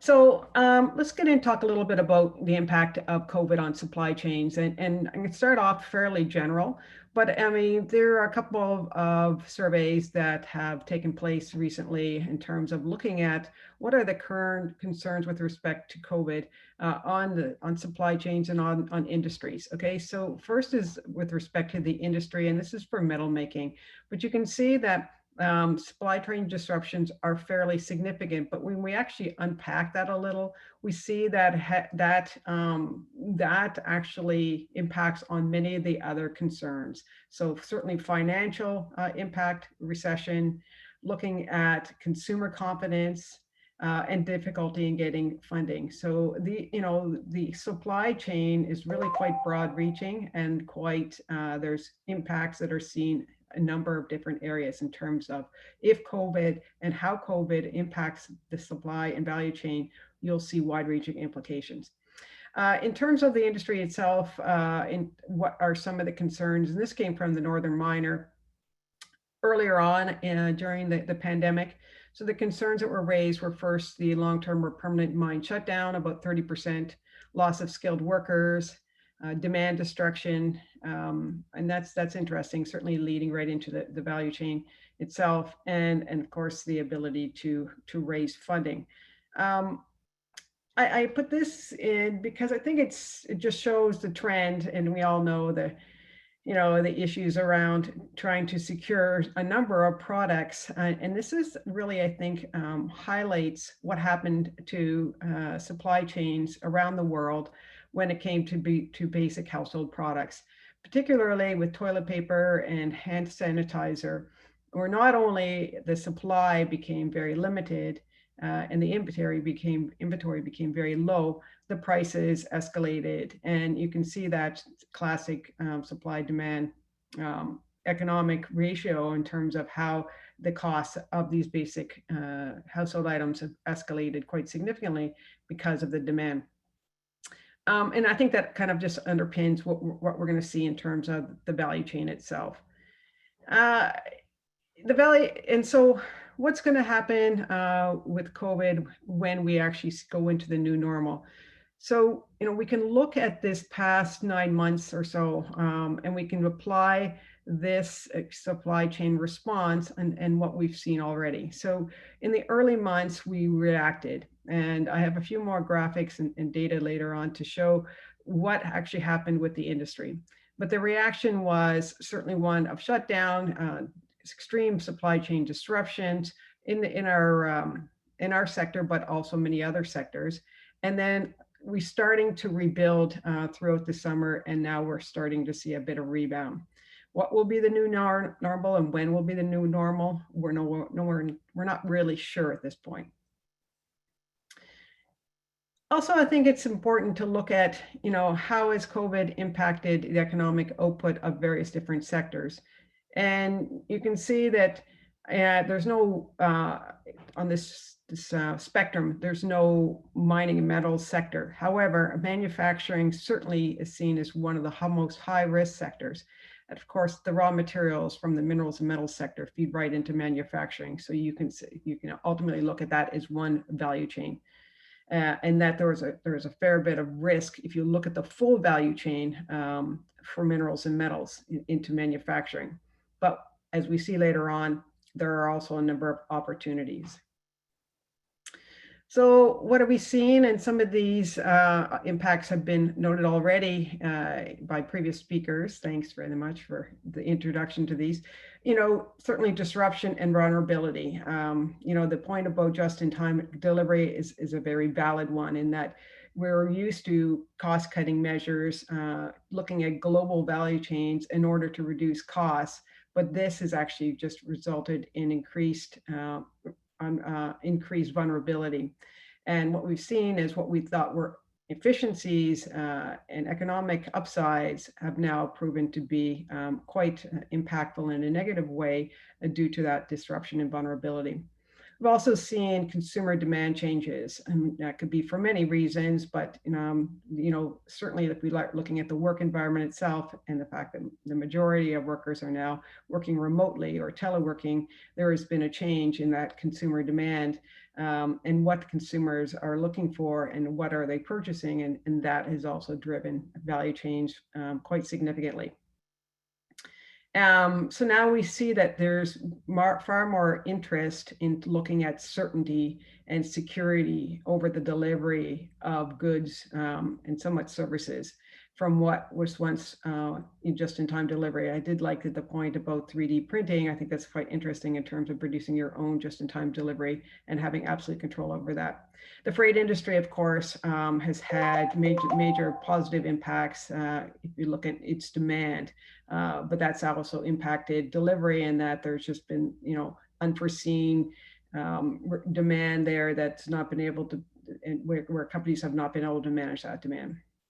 Another one, the area that I think is very interesting, particularly with respect to the minerals and metals sector, is the areas of trade restriction, resource nationalism, and protectionism, where we start to see a bit of hoarding, if you want to say hoarding, from nations in terms of looking at their raw material supplies and their value chains and trying to find a mechanism to have a full value chain within their own jurisdiction.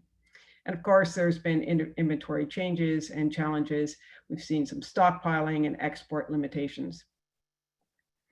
If we look at the case of gold and what's happened with the gold supply chain, it's been very interesting in that I think gold is performed and behaved somewhat differently than some of the other commodities, at least at the beginning. So certainly at the beginning that we know that there were a number of shutdowns and that halted supply, and that all initially led to decreased shipping capacity and increased cost. Then, that work shutdown led to a lowering of output from refineries, and there was then constrained supply. I also saw increased demand, particularly for physical gold around the world, which actually caused an increase in price. So many investors saw gold as, where to invest to be able to weather this economic shutdown and depression. Some of the other specific things that we've seen in Canada, and this was in the impacts, the negative impacts generally that we're seeing in the industry, they peaked around April. And we saw about 1/3 of the Canadian mines scaled back or suspended production. We saw a loss of $282 billion in market value that was from the top 50 mining companies in the first quarter of 2020. And we also saw about 19% of the planned CapEx, about $6.4 billion, cut from the 2020 capital expenditure. So, we saw some caution, certainly within the sector. And the junior sector was hit very hard, having difficulty trying to secure equity financing. Mining supply and services companies reported canceled contracts, and we found it was difficult and high risk in order to advance with the delivery of projects. The North, interesting to hear the presentation from Fred, certainly managed in a difficult situation and were challenged, I think, beyond others with the transportation and operational logistic challenges and costs and the impact on local communities. So by midsummer, we saw that the sector started to show improvement and that the prices were reaching back to pre-pandemic levels, except for some areas such as metallurgical coal and diamonds. The economic outlook was looking positive for the sector. Employment was actually increased for mining 3.7% month over month in June to nearly 4,000 jobs that were recovered from back in March. So also I'll show you a bit more information on this later. So, and most of the mines had restarted operations. So looking towards the rebuilding and recovery phases, the sector will need to, look at those emerging opportunities, and which I'll talk about a bit later, and also to look at how they can contribute to, the regional and national recovery opportunities as well. So if we look at the commodity price index for the period of 2020, and this is for the major precious base metal and iron ore, as well as met coal, we can see, of course, a very interesting trend in that if we exclude met coal for now, we say that at the beginning you can see the major drop in pricing for most of the commodities in the March, April period of time, and then a recovery over the summer. And now we're seeing prices actually quite a bit higher than the early 2020 numbers. From there, we see that there's been some stabilization of the prices of metals, in some areas, and others are continuing to increase. Met coal did seem to rebound, but now is now falling again. Now, in terms of employment and GDP, how do the sector compare to Canada as a whole? So we can see in the pink areas, this is generally the pandemic area, and this data goes to August.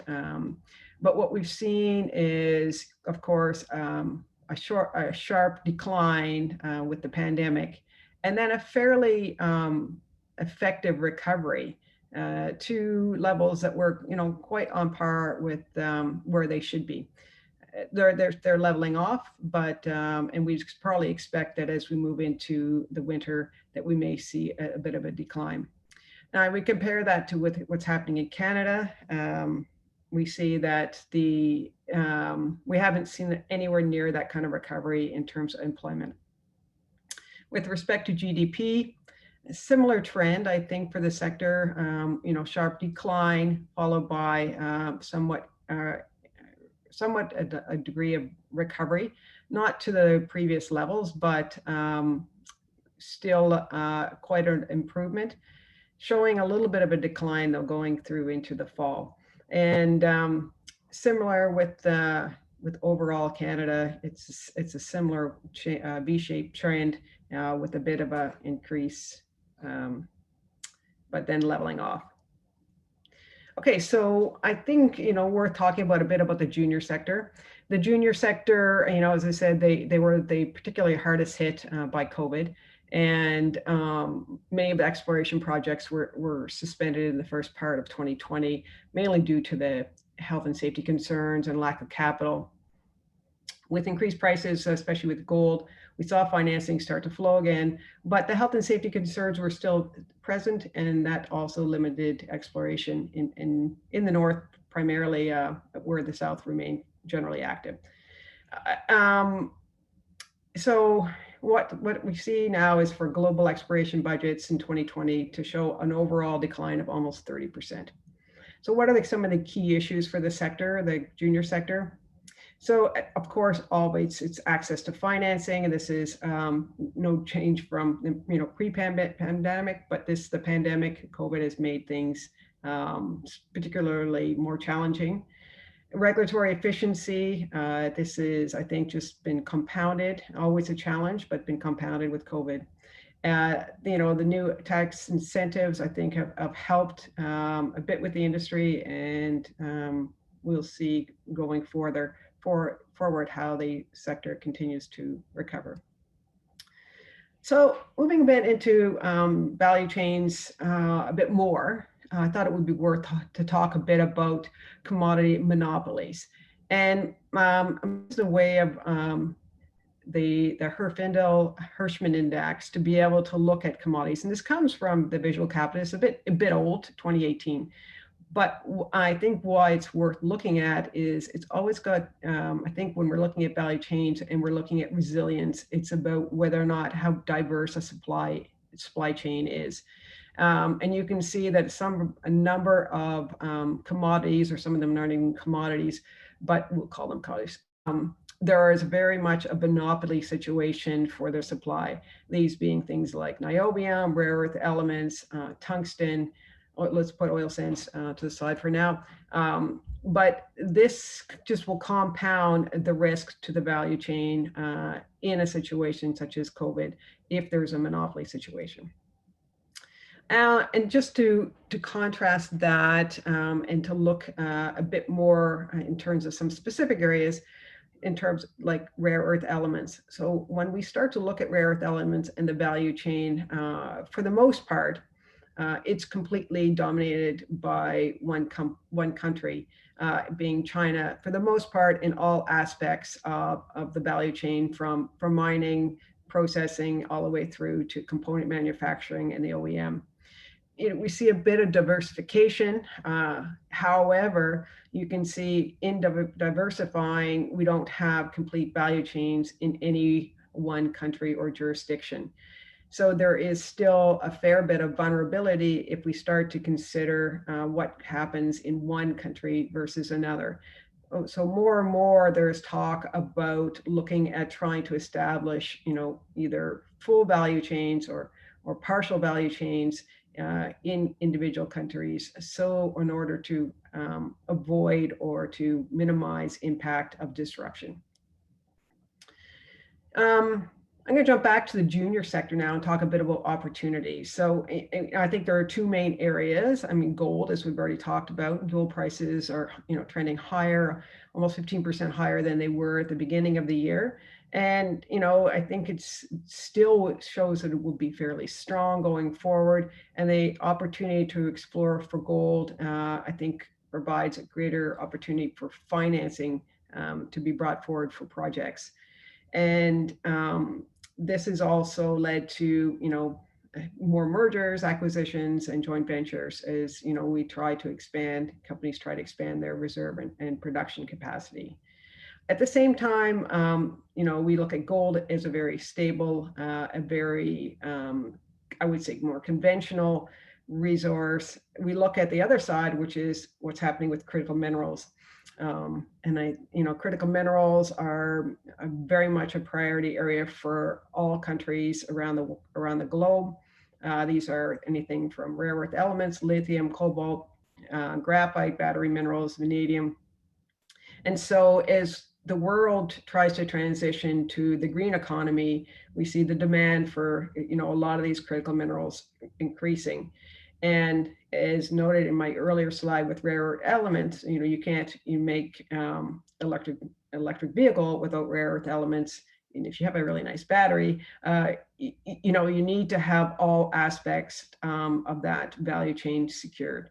And so, there are a number of opportunities, I think, for the junior sector in order to get in and start to explore for a lot of the critical minerals that are currently, we are aware of in Canada's geology. So I think one of the largest areas for opportunity for the entire sector, not just simply the junior sector, but the entire sector, is to look at the battery value chain opportunity for Canada. Many people are fully aware of the demand for these battery minerals or metals to only increase and to increase exponentially over the coming decades as the demand for EVs will increase and the demand for other types of green technologies. Now, Canada is certainly very much, there's an opportunity for Canada, and I'll show a slide after this about the opportunity for Canada around the battery value supply chain. I think there is focus right now on looking at all of the aspects of the battery value chain in terms of the ethical production and the sustainable and secure supply of these different battery minerals. And so I think COVID just further underscores this, and then the need to have that secure mineral supply. And one, I think that's a responsible supply chain. So there are a number of geopolitical concerns right now with respect to these value chains and the sourcing of the different minerals that are required for the battery value chain. And so there's a huge opportunity for Canada right now across that value chain to take a leadership position. And Canada is the only nation in the Western Hemisphere with all of the resources to be able to build this value chain for batteries and for grid storage batteries as well as EV batteries. So whether it be from copper and nickel or cobalt, aluminum, we have the rare earths, we have lead, vanadium, we have the platinum group metals, we have lithium, graphene, graphite. So Canada is well positioned with its resources in order to build this value chain, as well as with its smelting and refining capability and experience. I think as well, if we look at a few other areas why Canada is well positioned to be able to weather and to come out on top at the end of COVID or in the new normal. I think in addition to its mineral wealth, its extensive expertise in all areas relating to mineral resource development, from geology all the way through to metallurgy, to financing, to environmental and ESG aspects. We have available infrastructure, strong geology, strong expertise, and we have strong ESG performance, a very strong regulatory framework, a strong record of social and governance. And I think we, showing from this graphic, are also recognized as one of the top tier 1 countries in terms of the COVID response. It just demonstrates that Canada is ready to take advantage of what is the situation that's in front of us right now. And for us to move away from a producer of raw resources to a producer of value-added products across the full value chain. So to build that full, robust value chain, we need to focus not just upstream, but looking to strengthen our midstream and to build our downstream manufacturing capability as well. We'll have to partner with other nations in order to have, I think, the consumer base, and also to be able to link the value chains. We should be reinvesting in our refining capabilities and infrastructure. I think the graphic just to the right of the text shows, how we've lost a lot of capability in terms of refining, and a lot of the refining capability is abroad now. But we need to reinvest into that refining capability in order to bolster the midstream of the value chain. And we'll have to move towards more of a local procurement of goods and services to build resilience. So moving away from just-in-time delivery, unless it's 3D printing, but have that just-in-time delivery being produced and delivered locally. As noted before, accelerating automation to increase remote work opportunities, and to look at building more public-private partnership opportunities. So with that, I will conclude. I hope I brought us back on time, and that's it. Thank you very much, Janice. Indeed, you did make up some time for us, and that leaves us plenty of time for our next segment, which is the Q&A. It's going to be moderated by Rosemary Nichol, who is the founder and managing director of Waypoint Infrastructure, and she is a specialist in water treatment and infrastructure. Rosemary has a difficult job of moderating an online Q&A session on such a nascent and ever-changing topic, which is mining in a COVID economy. What does the future hold? And at this point, I'd like to welcome Jeff back online as well, so that you can also participate in the session. Well, thank you, Jessie, for the introduction, and thank you so much to our speakers today. Fascinating discussions. For me, I was, I'll say, pleasantly surprised, only because we've been talking about COVID so much. I thought, what the heck are these guys going to add to the conversation? And you all certainly did. So thank you again for that. I'm going to start with a couple of questions for Fred. We had a question here. Were flu vaccines part of the plan, or historically, or beginning during the pandemic? Actually, flu vaccines came in a bit late, and the problem with flu vaccines is you have to order them like a lot of time in advance. And up until the time where it could have made a difference, it basically, we were stuck with the supply that we had. However, what we did is we prioritized some of our workers that have comorbidity factors and things like that. so that they could get access to the vaccination that we provide free of charge at Agnico. But our supply was limited, so it wasn't part of an overarching strategy, if you will. Sure, it was limited everywhere, apparently, right? Another question, to what do you attribute Agnico's quick and multifaceted response to this? Was it, do you think, your corporate culture? Was it the size of your company? I mean, it was really quite a remarkable and quick response. Well, you hit it on the nail directly with the first answer. I think it has to do with the corporate culture of Agnico, where upper management and really reinforces the message every time they have that the ownership of each part of the business is actually each part of the business. So I'm a mine manager, and I'm being told repeatedly that I'm the one that knows best what's the best for Melodine, and that entrepreneurial spirit that we try and reinforce, I guess, at the operations level, it makes us really nimble. And so we didn't have to deal with, I would say, a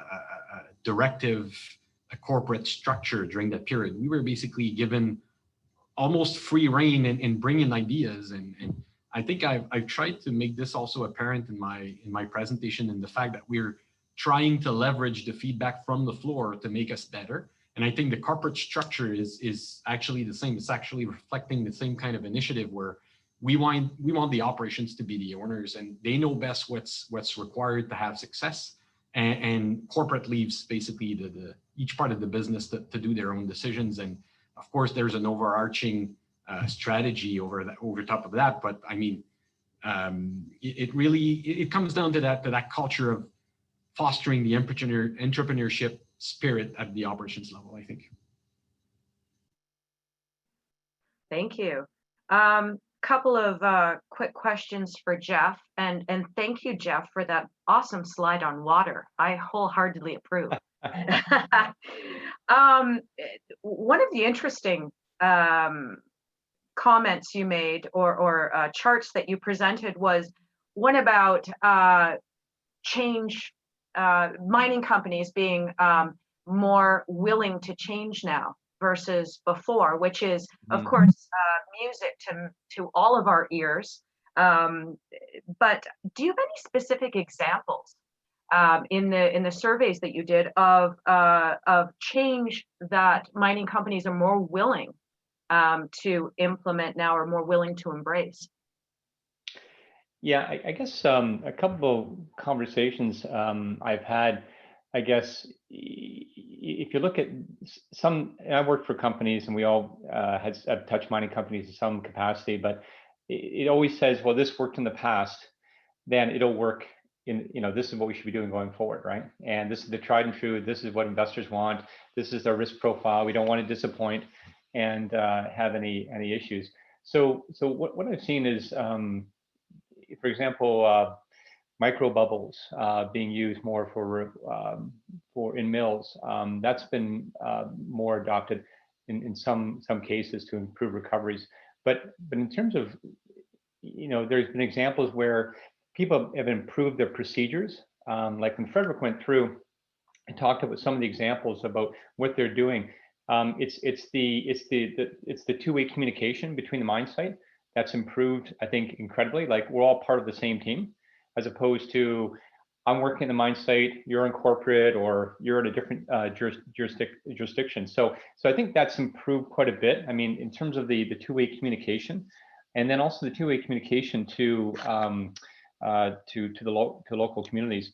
Like, for example, I think hopefully most companies have a crisis management plan, and I've been through a lot of crisis management training, and it's like the quick response, the agility has been, I think, the big improvement as to who to call, who to text, and to get things done. There's been a number of examples where I've been on a call with someone, say they had a procurement, and they said, I gotta go, there's been a case at site. And so they hop off. It's just that immediacy, that agility, that ability to be able to function better across the whole organization. So hopefully that helps.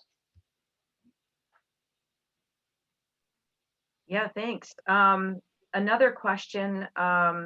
You had a slide regarding changing tax policy and legislation. So regarding the supply chain, because there are weaknesses, and this is something that we'll get into more with the panel discussion, because Janice also talked a lot about it. When we talk about the weaknesses that COVID revealed, along with countries needing to generate more tax revenue, I mean, how is this? This seems like a bit of a conflict, right? So some countries will say, great, we'll just generate a bunch of tax revenue to pay for all our COVID measures by taxing mining.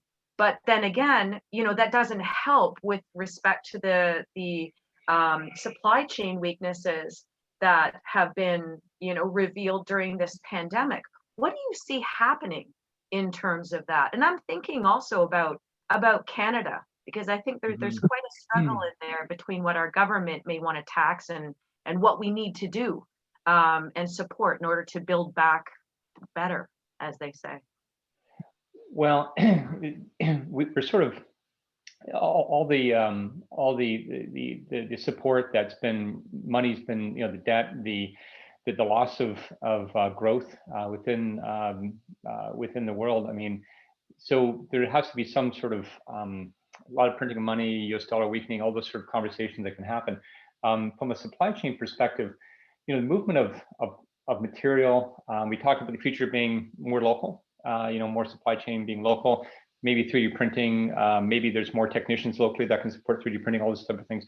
So from a I guess I'm not a tax expert, but enough to be dangerous. I think there is sort of a bit of, there's always a bit of nationalism with respect to resources, right? And so we've got to honor that, if you will, and that creates that conversation. But so I think there has to be an understanding about how much money mining companies are actually making and how much money is being contributed to local economies. A great example is, and I'm not trying to toot our horn, but we've done some economic studies for companies where they've made them public and they've given to the community, they've given to local governments to say, these are the actual economics. These are things we need to worry about. And these are the contributions we've made as a mining company. So I think that helps to decipher, because I won't take too long on this question for this answer response, but remember the old windfall tax in Australia, where they're talking about 40%. And that was like, whoa, we're not actually making that much money, to be honest. Let's forget about total cash costs. Let's focus on ASIC and the full enchilada sort of costs. So I think that education has to continue and is continuing. And we've come a long way, but we still got to go further, because it's the pressure's there. And either from a supply chain perspective and definitely from a government perspective going forward. Yeah. So I have a question for Janice right now. Do you think the stock market in the broad sense will embrace the idea of increased integration in the minerals metals sector? This would be in contrast to the market's bias over at least 20 years towards one commodity producers. Well, first I'll say I'm not an economist, okay? So here's where I see the opportunities for integration is that, when we look at consumer demand and, more of a demand pull that rather than a commodity push, we will connect the consumer more closely with the commodity and with that value chain. So I think by integrating, we will see that happen. And that's really important when we get to, in different investor base, and we're talking more around minerals and metals as a opportunity for transitioning to a green economy. So this is where I think that integration is very valuable. And the other piece I would mention is just that as we go down the value chain, we increase value. So the commodity value will only increase as we upgrade the resource. So this is where also I see there be an opportunity for value generation in the stock market through integration, from a non-economist point of view, as from an engineer.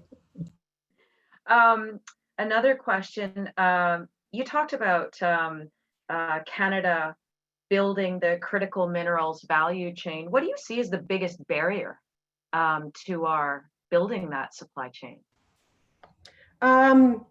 So we have to be able to, now we can look at it, if we're going to compete on the global stage, it'll come down to cost. The cost of doing business in Canada is more expensive for many reasons: climate, skills, labor, regulatory reviews. So then those are something we'll have to then look at balancing those with producing a superior product. You know, where it's important to look at responsible value chains. So can we, there's talk around whether or not we can have premiums applied to commodities that are produced responsibly, ethically, sustainably, or environmentally. So I think this is where there's an opportunity for Canada. There, of course, depending upon what we're looking at, if you're looking at rare earths, we have to keep in mind that our deposits are different than deposits elsewhere in the world, like in China. So there's a greater technological requirement in order to process and produce rare earths from our deposits. So there are a number of factors that have to be considered in looking at building that value chain. But I think we have the pieces in order to do that. I mean, if you look at whether it be all the critical minerals or just the battery minerals, we have the pieces, we have that expertise, we have a strong ESG performance and a strong regulatory framework. We have a strong track record of mining and processing in this country, strong expertise, good academic infrastructure, a good financial markets. So I can go on, but there are challenges, but I think there are also greater opportunities for us. Thank you, Janice.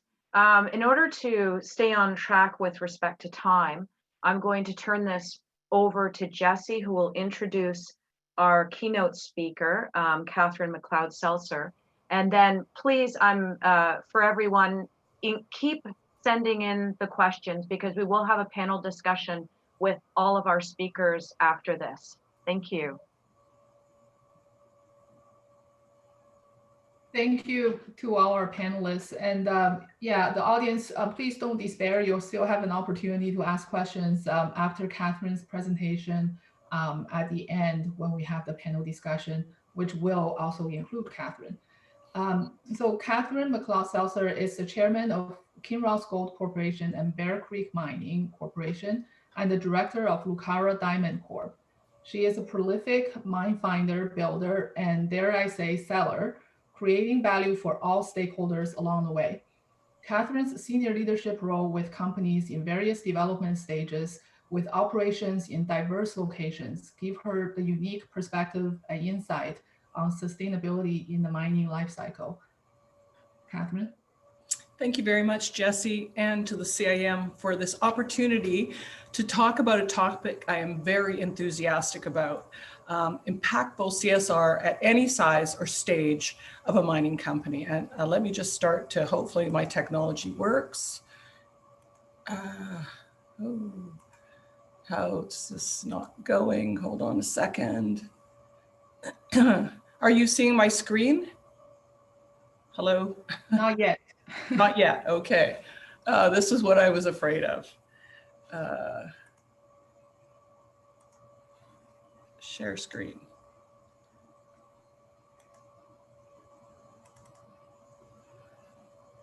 Now we do. Okay, good. There we go. Okay, make sure the technology works. There we go.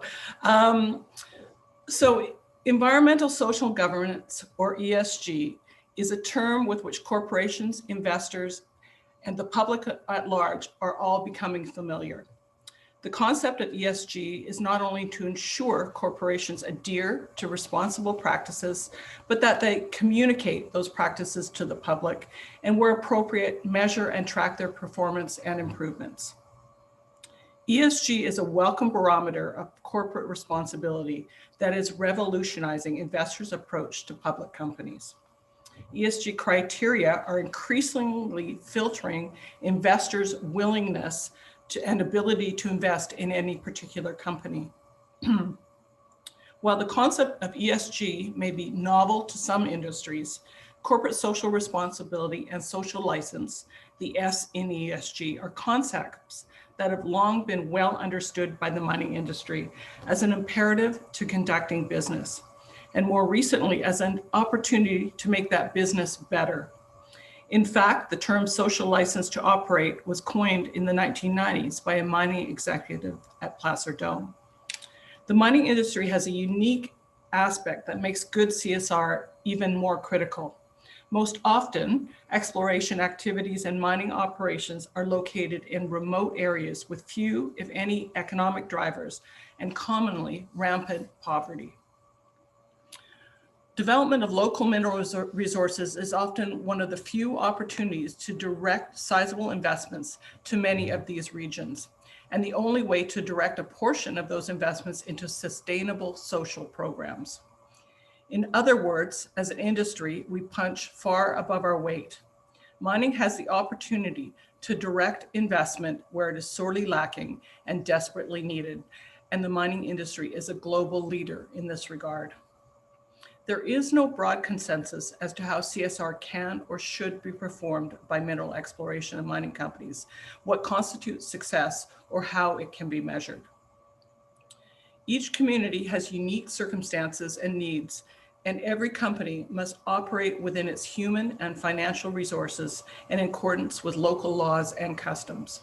However, regardless of the stage, size, or budget of the company, impactful sustainable socioeconomic community contributions are possible. Oops, sorry, I think I missed a slide here. There we go, sorry. So today I'm going to tell you about the CSR philosophies and programs of 3 companies with whom I am involved: Kinross Gold, Lucara Diamonds, and Bear Creek Mining. These are 3 companies of vastly different scale, operating in vastly different locations. Despite their difference in size, scope, and budget, Kinross, Lucara, and Bear Creek all share common denominators that have resulted in highly successful, impactful, and sustainable outcomes. First and foremost, corporate social responsibility is deeply entrenched as a top priority in the culture at each of these companies, from the board and management through to the employees, and most importantly, the employees who are on the ground dealing with these communities. Secondly, while the CSR net varies, each of these companies' CSR programs are rooted in community-driven initiatives that meet specific community needs. And last but not least, each of these companies promote the development of sustainable, community-based economic opportunities that are not reliant on the mining operations, so that the benefits of their operations can long outlive their mines. I'll touch on Kinross Gold's company profile for those who may not be familiar with the company. Kinross is a leading gold producer with mines and projects located in the United States, Brazil, Chile, Ghana, Mauritania, and Russia.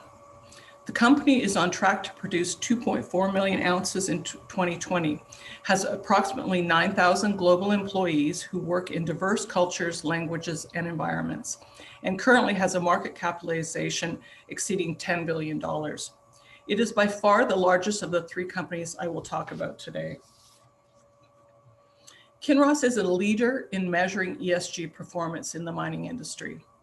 A part of their biannual and comprehensive sustainability reports, they were one of the first companies in the sector to aggregate their contributions through their benefit footprint, which measures the total value generated in host communities and countries. Not only do they provide the total benefit footprint, they also break out local spending through taxes, wages, procurement, and community support. This type of transparency provides stakeholders with a clear view of the company's positive impact. In 2019 alone, Kinross spent $3.2 billion in its host countries, and in the past 10 years has spent more than $28 billion. This is a direct contribution to development and to improving well-being in countries and communities where Kinross operates. Last year, the company paid almost $400 million in taxes and royalties to host governments. The company also provided $735 million in wages and benefits to employees. Through its core business, Kinross creates job opportunities for local people and business opportunities for local suppliers of services and goods. This creates a ripple effect of social well-being and is one of the most meaningful ways Kinross contributes to economic and social prosperity. Kinross works to amplify this effect by targeting sustainability programs that focus on overall well-being. The company engages with local communities to help design and implement programs that have the most impact to improve quality of life in the long term. It then measures these impacts to ensure these benefits are indeed benefiting the community. By systematically measuring the social outcomes of programs and, where possible, linking them to the UN Sustainability Development Goals, or SDGs, Kinross seeks to continually improve its performance and contributions. I'll touch on two examples today, one of them at the company's Tasiast mine in Mauritania, and the other at their Paracatu operation in Brazil. In Mauritania, there's been a marked reduction in poverty and improvements in health in communities around Tasiast, largely driven by the presence of the mine. Poverty levels in the area have declined from 28% in 2011 to only 6% in 2017, with 65% of people reporting a medium to good standard of living. Literacy rates and the percentage of the population with access to basic services are also generally better than the rest of the country. Gross enrollment rates in primary schools in local communities is around 100%, higher than the regional average and well above the national average of 52%. Through its mobile clinic, the mine clinic, and a hygiene program, Tasiast has also had a positive impact on health. 80% of community members consider their health situation as good or very good and are satisfied with health services. The Tasiast mine has also engaged with women and youth in the local community, a key priority. Kinross helped to establish a local women's cooperative in 2011, and more recently reached out to consult with local women to identify additional opportunities to generate jobs. The result was a new initiative to train women in sewing. At the outset, work was provided by Tasiast to repair and improve work uniforms. The group now has a variety of clients and recently supplied over 4,000 masks to the mine to help combat the spread of COVID-19. At the Paracatu operations in Brazil, Kinross has also made meaningful contributions. In 1991, the city of Paracatu underperformed both the state of Minas Gerais and the Brazil country average as measured by the Human Development Index in overall measures of social well-being. By 2010, it ranked higher than both the state and the country. Longevity, education, and well-being in Paracatu all exceed national and regional levels, a remarkable record and a testament to the benefit of responsible mining. The benefits arising from mining, such as jobs and local business support, are well recognized in the region. 75% of local people feel that Kinross's role in the development of the municipality is important. 84% report a strong sense of well-being expressed through satisfaction with their own lives, and 81% have a positive sense of belonging to their community. More than 50% of people feel that life has improved over the past 10 years. Paracatu's principal social and community development programs, called Integrar, spans 4 primary areas: education, culture, environment, and generation of income and jobs. In place since 2011, this comprehensive program has touched many areas of the municipal life. More recently, a teacher training strategy implemented in 2018 through partnership with local stakeholders led to training for 120 school teachers and school management classes for 41 public school managers. In response to COVID-19 restrictions, Paracatu developed an online platform which maintains the connection between students, teachers, and the municipality, plus other stakeholders. Through webinars, radio programs for students, and other resources, this online tool is helping to keep education alive during a challenging time. The impacts of these programs are exemplified through tangible examples in the communities where Kinross operates that serve to improve the lives of individual community members. One of the company's longest serving employees in Paracatu is Maria Aparecida Rodriguez, also known as Doña Maria, a general services assistant. She has worked at the mine for 35 years, managing the small kitchen where the employees have a coffee or a snack during the day. Thousands of people have been through her kitchen. When Maria joined Paracatu, she had not finished high school, but with support and motivation from the company, she achieved that when she was 45 years old.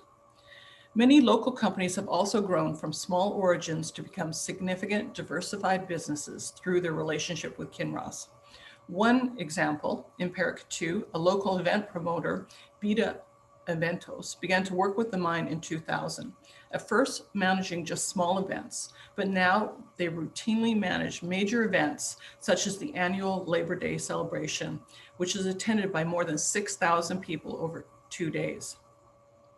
Kinross's expectations for quality and especially safety and security are very high, and meeting these standards has enabled Vida Eventos to diversify across the region, offering event services to many clients, including in Brasilia, the nation's capital.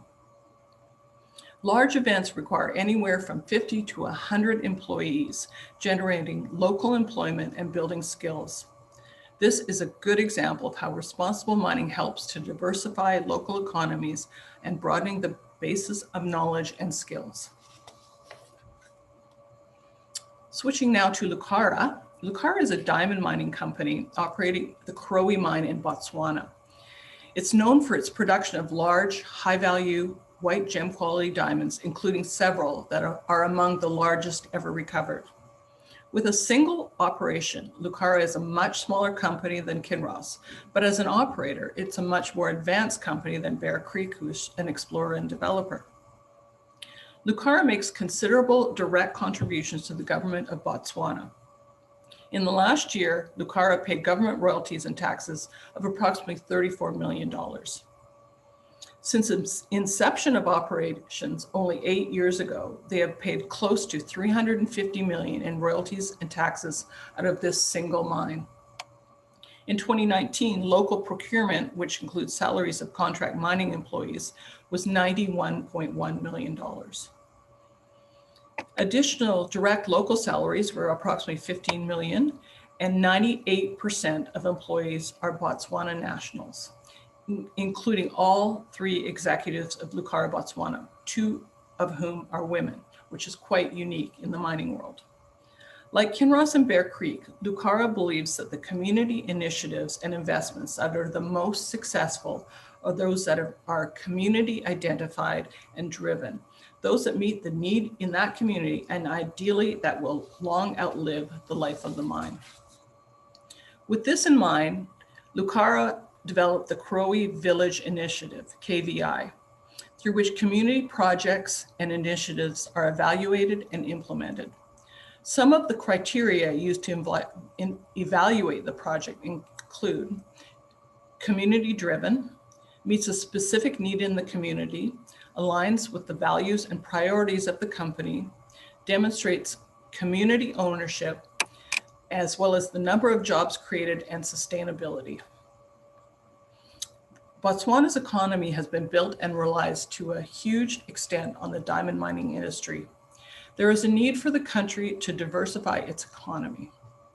Food security and agriculture is a priority in Botswana, as only 15% of Botswana is arable land, and grazing practices have led to desertification and erosion. In diversifying the economy, agriculture is playing a major role. The first 2 KVI projects, the Mokobila and Quay integrated farms addresses needs identified by the communities that are run by cooperatives and aligned with the priorities of the Botswana government. Malnutrition was found to be prevalent in the area of Mokobelo.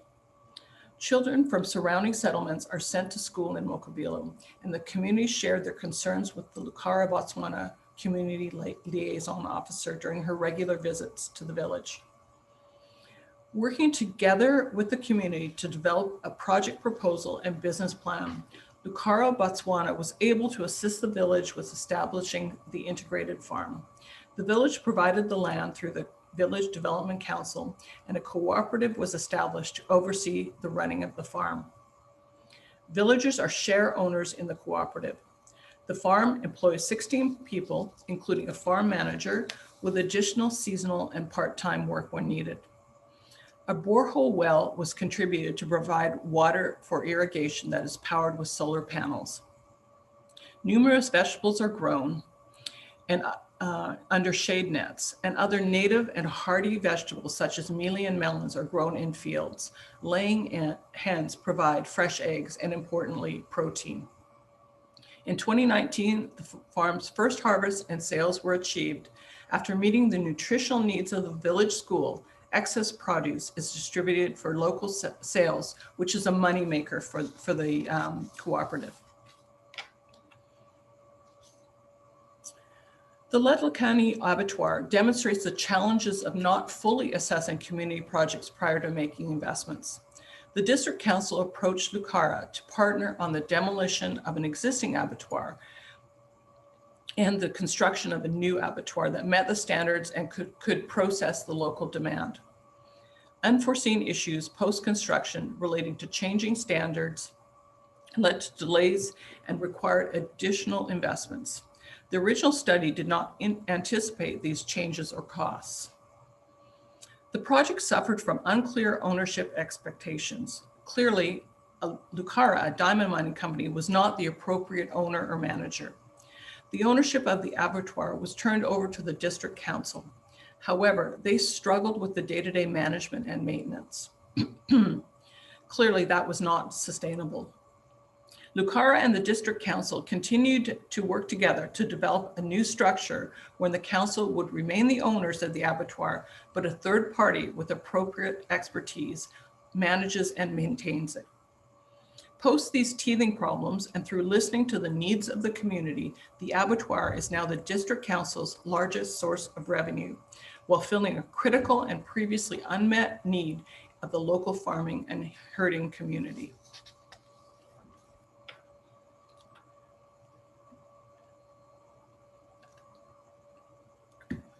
The smallest of the three companies I am involved with, Bear Creek Mining, is a development stage company working on bringing one of the largest silver lead zinc deposits in the world into operation. While its scope of CSR impacts and benefits is extremely local and its expenditures much lower than Kinross or Lucara, Bear Creek's smaller corporate size and lack of revenue have not impeded its ability to deliver very successful and impactful community programs. Bear Creek's Karani project is located in the sparsely populated high Andes of southern Peru. It is a remote rural location that historically experienced high rates of extreme poverty, malnutrition, infant mortality, and illiteracy, coupled with poor access to basic health and education and limited economic opportunities. Bear Creek recognizes, however, that in order to be successful and sustainable, community programs must align with the traditions, customs, and geographic realities of this area and must be community-driven and address local needs. By taking a collaborative partnership approach, communities determine their own priorities, share the responsibility of enacting them, and take pride in the outcomes. Bear Creek's community health and education programs have achieved great results for relatively little cost. Solutions as simple as ensuring the availability of clean water and encouraging hand washing have helped drive the incidence of intestinal disease, previously endemic in the area, to near zero. The natural environment around Karani is not conducive to growing crops, and the remote location makes importing fresh fruit and vegetables very expensive. Building greenhouses, researching the nutritional value of indigenous plants and fruits, and providing equipment to preserve food has helped to overcome the nutritional deficits that stem from restricted diets and has resulted in significant reductions in malnutrition and anemia.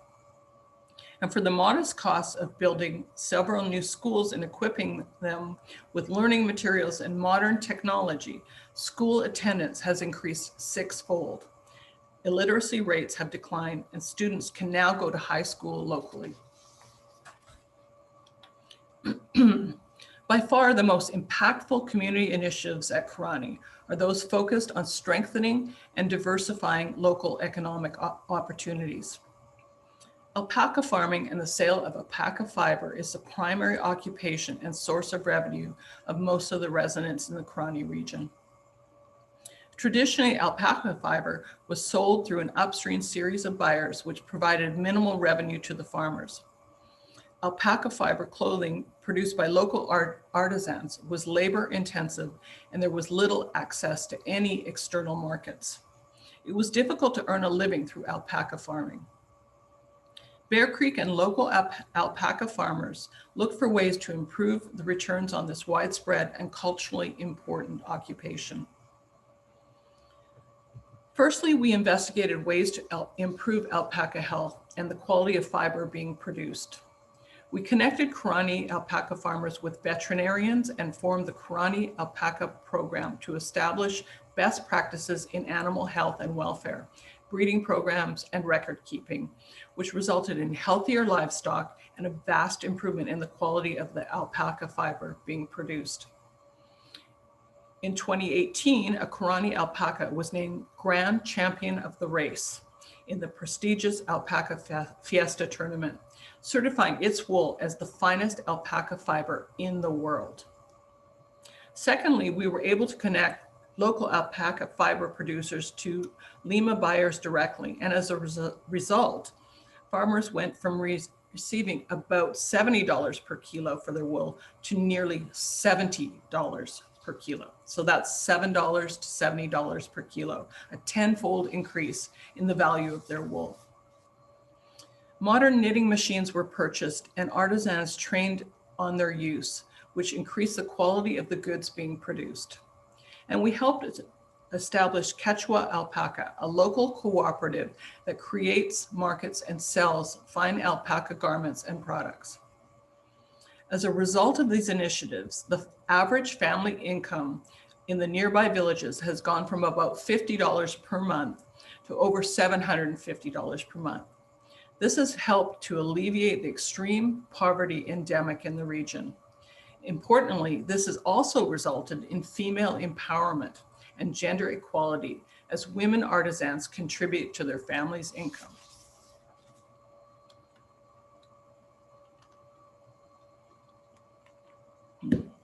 Community programs that address health and education challenges and maximize revenues from alpaca farming focus on current issues rather than future possibilities. And through the Karani mining operation will bring although the Karani mining operation will bring new jobs to the area, Bear Creek is committed to helping develop alternative opportunities to sustainably diversify the local economy that are not reliant on the mine itself. To that end, they established the Karani Technological Innovation Center, CTIC, where teachers provide instruction and training focused on science and technology to villagers and youth, and creative solutions and products using local natural resources wherever possible. These are imagined, developed, tested, and produced at the CTIC. At the CTIC, smart garments made from alpaca fiber and silver thread were created. These sweaters were able to monitor various health indicators and are being tested by the Peruvian military. Participants have also developed a number of new marketable products using ichu grass, an indigenous plant that grows prolifically in the Karani region.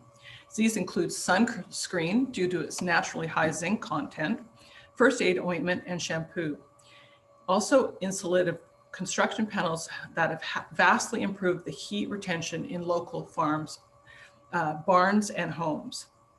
And COVID-19 face masks that have been distributed to local residents and sold to hospitals and regional government offices.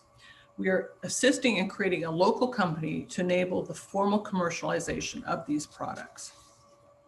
The CTIC has been extremely successful in incubating new sustainable economic opportunities and in demonstrating that the local economy can be diversified. Not only have a number of marketable products been developed, but youth are engaged in learning modern technologies that they can put into practice and for the benefit of themselves and their communities. To quote Randy Smallwood, chair of the World Gold Council, the mining industry has an advantage in that we can deliver good, long-term, strong, positive benefits to remote communities and remote jurisdictions, which are the communities that have the lowest standards of living and suffer the most. We can help a lot of these areas improve their standard of living, improve the education levels and overall confidence levels in terms of being able to move forward. When it comes down to it, is just higher standards of living across these communities. As I hope I have demonstrated, excellence in CSR does not depend on the size or budget of the company. Clearly, bigger companies with multinational operations have greater reach and broader impact, but regardless of the size, location, or budget of a company, innovative, meaningful, and sustainable social impacts are possible. What are the keys to this success? Number one, a recognition and commitment from the board through to the most junior employee that the company can do good for communities while also doing good for its shareholders. Two, showing respect for impacted communities by listening to their needs and also working in partnership with them, not being too proud to admit you were wrong, listen to the communities and prepare to shift to meet their needs. And three, looking beyond the duration of your exploration programs or the life of your mine. ESG is definitely not a fad. Investors are ensuring it is here to stay. Where a few decades ago, there were a handful of socially responsible funds. Today, virtually all investors, from mom and pop retail shareholders to the world's largest funds, demand that corporations have the governance policies in place to ensure they are accountable for their environmental and social impacts. Companies that demonstrate this commitment to ESG and back it up with data are proving to be a superior investment, and funds that invest in them are seeing record inflows and are providing at least equal, if not superior returns. Furthermore, the calculus has shifted from a negative perspective to a positive one. Good ESG is no longer simply a matter of risk aversion, but rather it is seen as a way to participate in empowering people and healing our planet. I am proud to be involved with 3 companies who've lived by this mantra. I would also like to express a special thank you to my collaborators, Barb Henderson of Bear Creek Mining, Allison Rippon Armstrong of Lucara Diamonds, and Ed Opus of Kinross Gold, who on a daily basis exemplify the values of social responsibility and truly make a positive difference in the lives of our local communities. Thank you.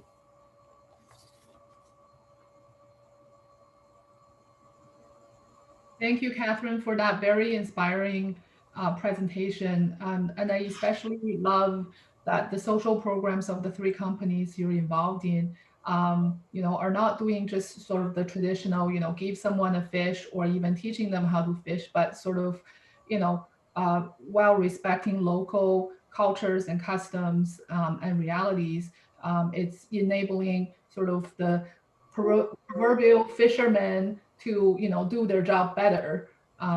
So I really like how that thread also was integrated through the other presenters' presentations as well, the ESG considerations in the mining industry, and how as Canadian companies we have the unique opportunity to take a leadership role in that.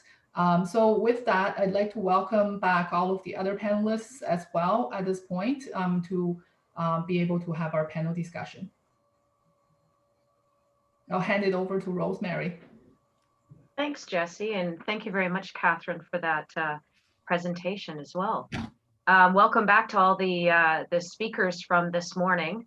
I wanted to start out by maybe asking something or positing something that Roy just posted. So Roy said, I'm wondering if in a post-COVID world, will Canadian mining companies be more likely or less likely to be targets for non-Canadian acquisitions? This could be important regarding critical minerals as well as applicable to our mining company presenters today, who are all strong Canadian companies. Excellent question, Roy. I'm sure some of us are thinking about TMAC as well in the north. I mean, there are a lot of interesting potential acquisitions being discussed out there. Maybe I'd like to start with Janice to talk to this subject.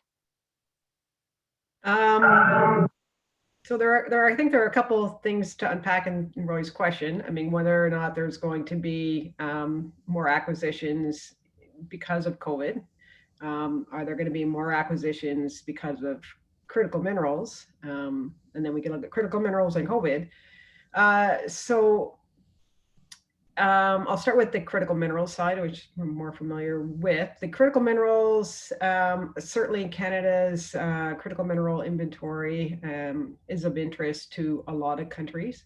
And there's, I think, always discussions that are ongoing in terms of looking at opportunities for, I think, more in terms of Canada and how it can fit into the value chain, a global value chain.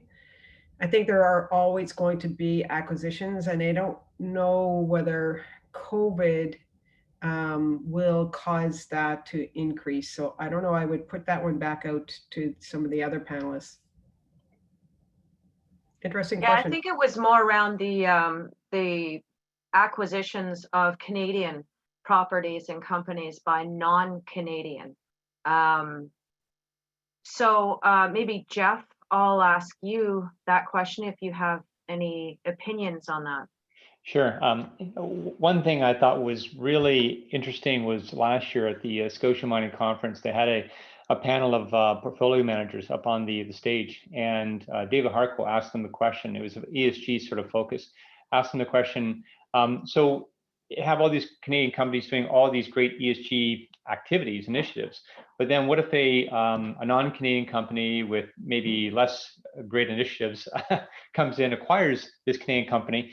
Will you tender your shares to the acquirer? And so it was like, wow, it was like one of these defining moments and it was, actually, I think it was Bram over at Royal Bank Asset Management that really sort of said, well, honestly, we talk about mining companies changing and transforming and doing the right thing, but we have to look at more of a holistic approach.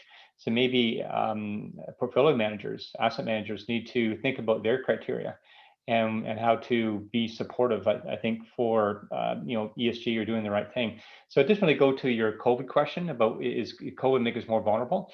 I think potentially it might make us more vulnerable if we impose a lot of great safety measures and it costs extra money and our costs rise but in the short term, that's what the implication is. Longer term, there's been studies showing that companies that do the right thing, if you want to call it that, ESG is sort of, I think of it as smaller, I think of the broader doing the right thing, should get higher returns, more access to capital. So they would be less vulnerable, in the medium to longer term by being able to access that capital. So that's my 2 cents. Yeah. Well, actually, that's a really good point, Jeff, that you brought up about the ESG aspects of investing. Maybe Catherine, do you have an opinion on that?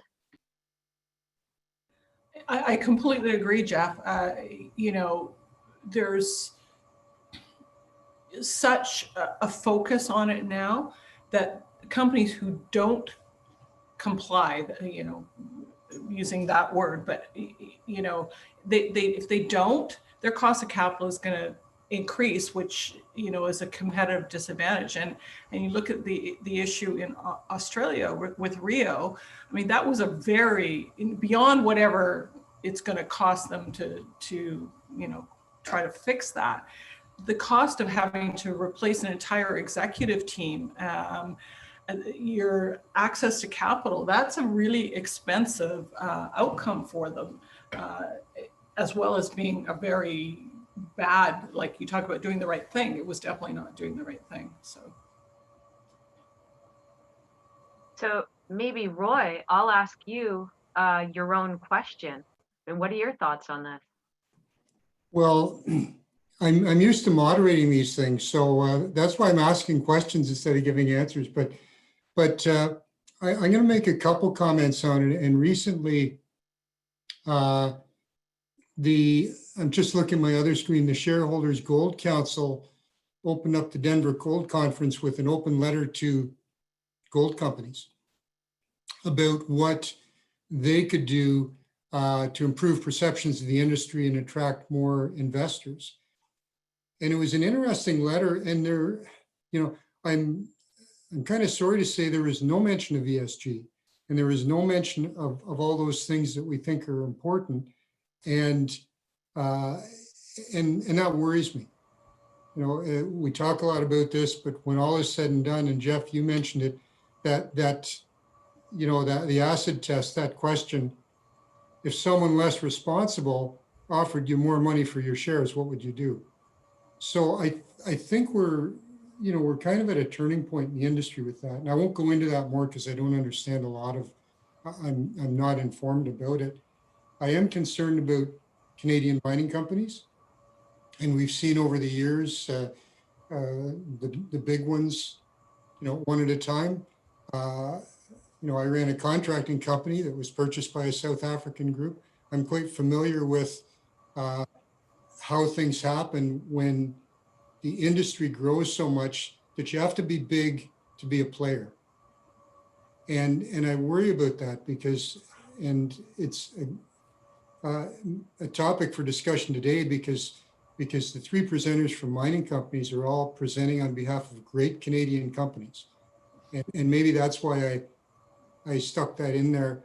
I am concerned about that, and I'm concerned about the critical minerals portion. And Janice has expertise in that area, but it seems logical to me.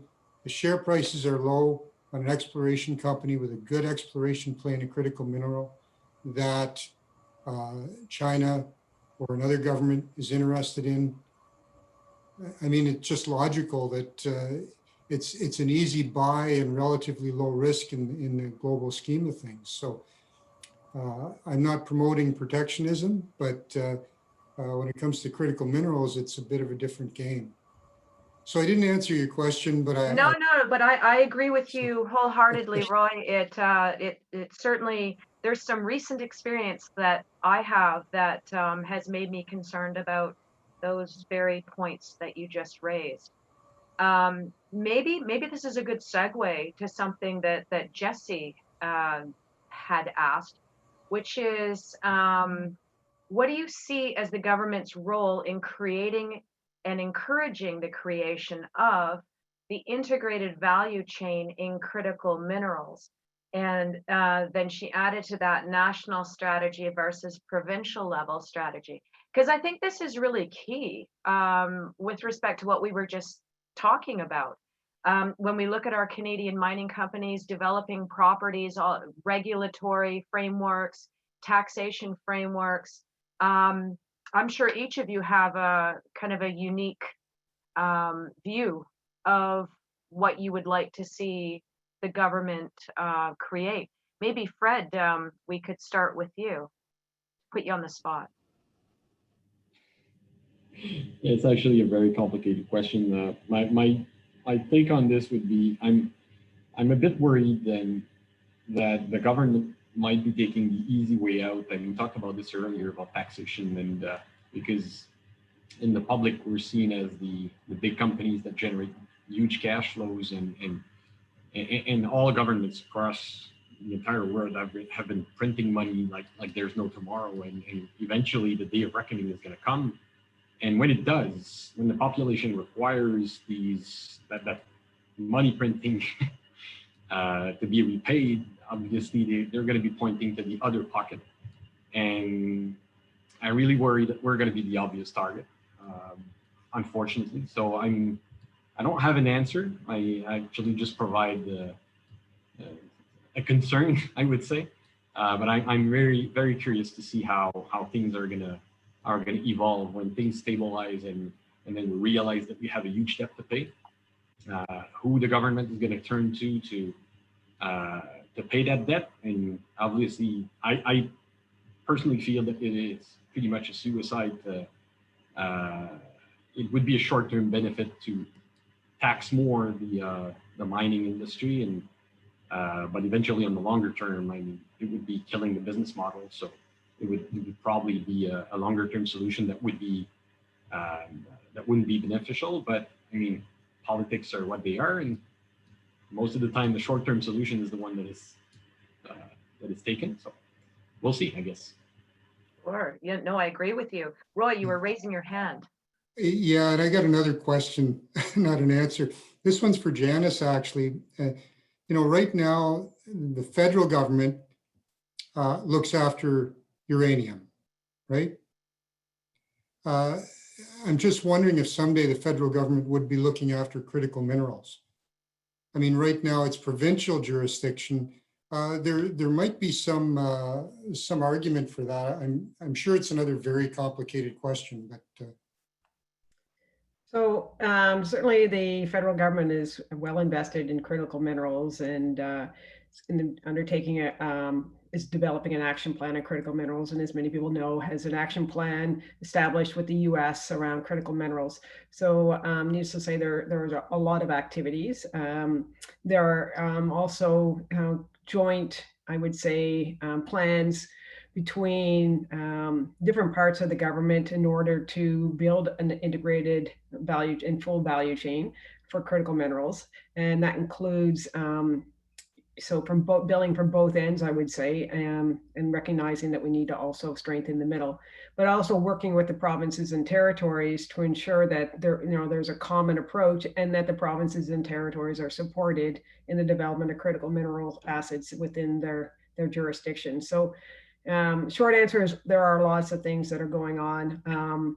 There's also Canada is looking at establishing their own critical minerals list.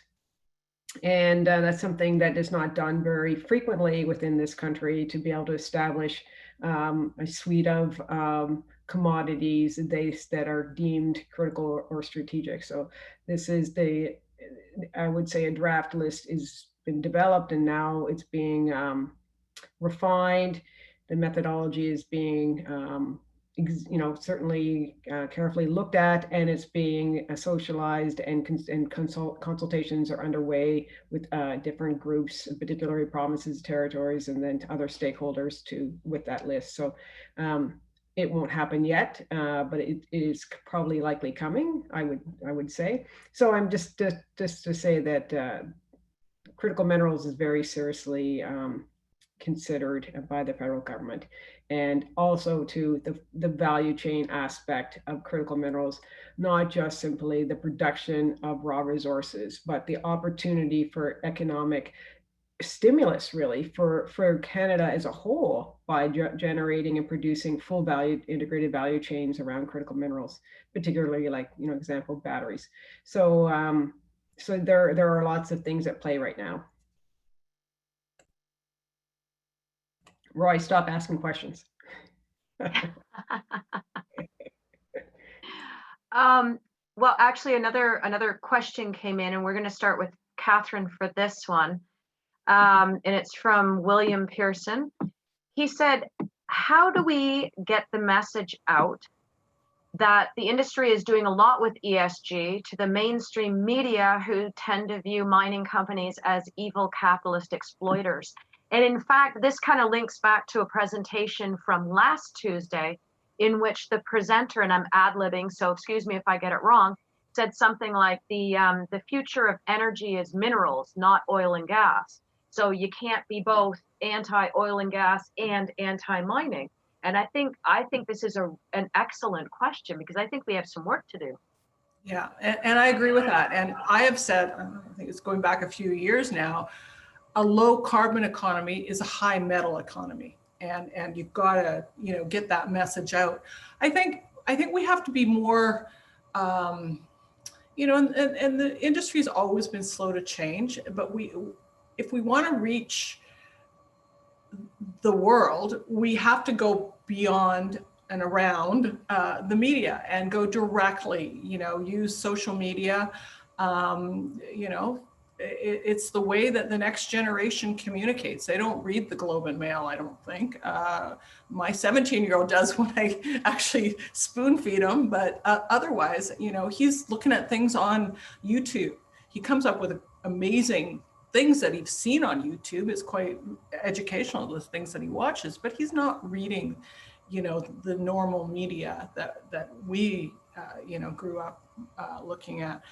So that's sort of the first point. And we also have to be more imaginative. One of the things Lucara has done, which I think is fantastic, is they teamed up with a British film producer. And she has made films about Botswana and how, people talk about blood diamonds. Now that was a really ingrained thing societally, that, diamonds were associated with terrorism and war and that sort of thing. And so she went to Botswana, and she was funded by the Natural Diamond Council. And she went and made films about how diamonds have changed that country. They've been the underpinning of the financial success of Botswana, and how diamonds support, things like health and education and female empowerment and all these types of things. And Olivia Firth is her name, Colin Firth's wife.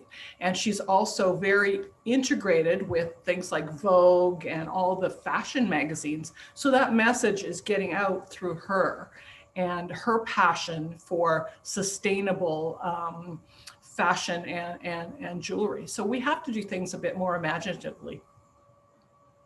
I agree. And I think we have no choice but to do something in terms of communicating the message, because frankly, our stock prices depend on it, as well. So we have to change the narrative.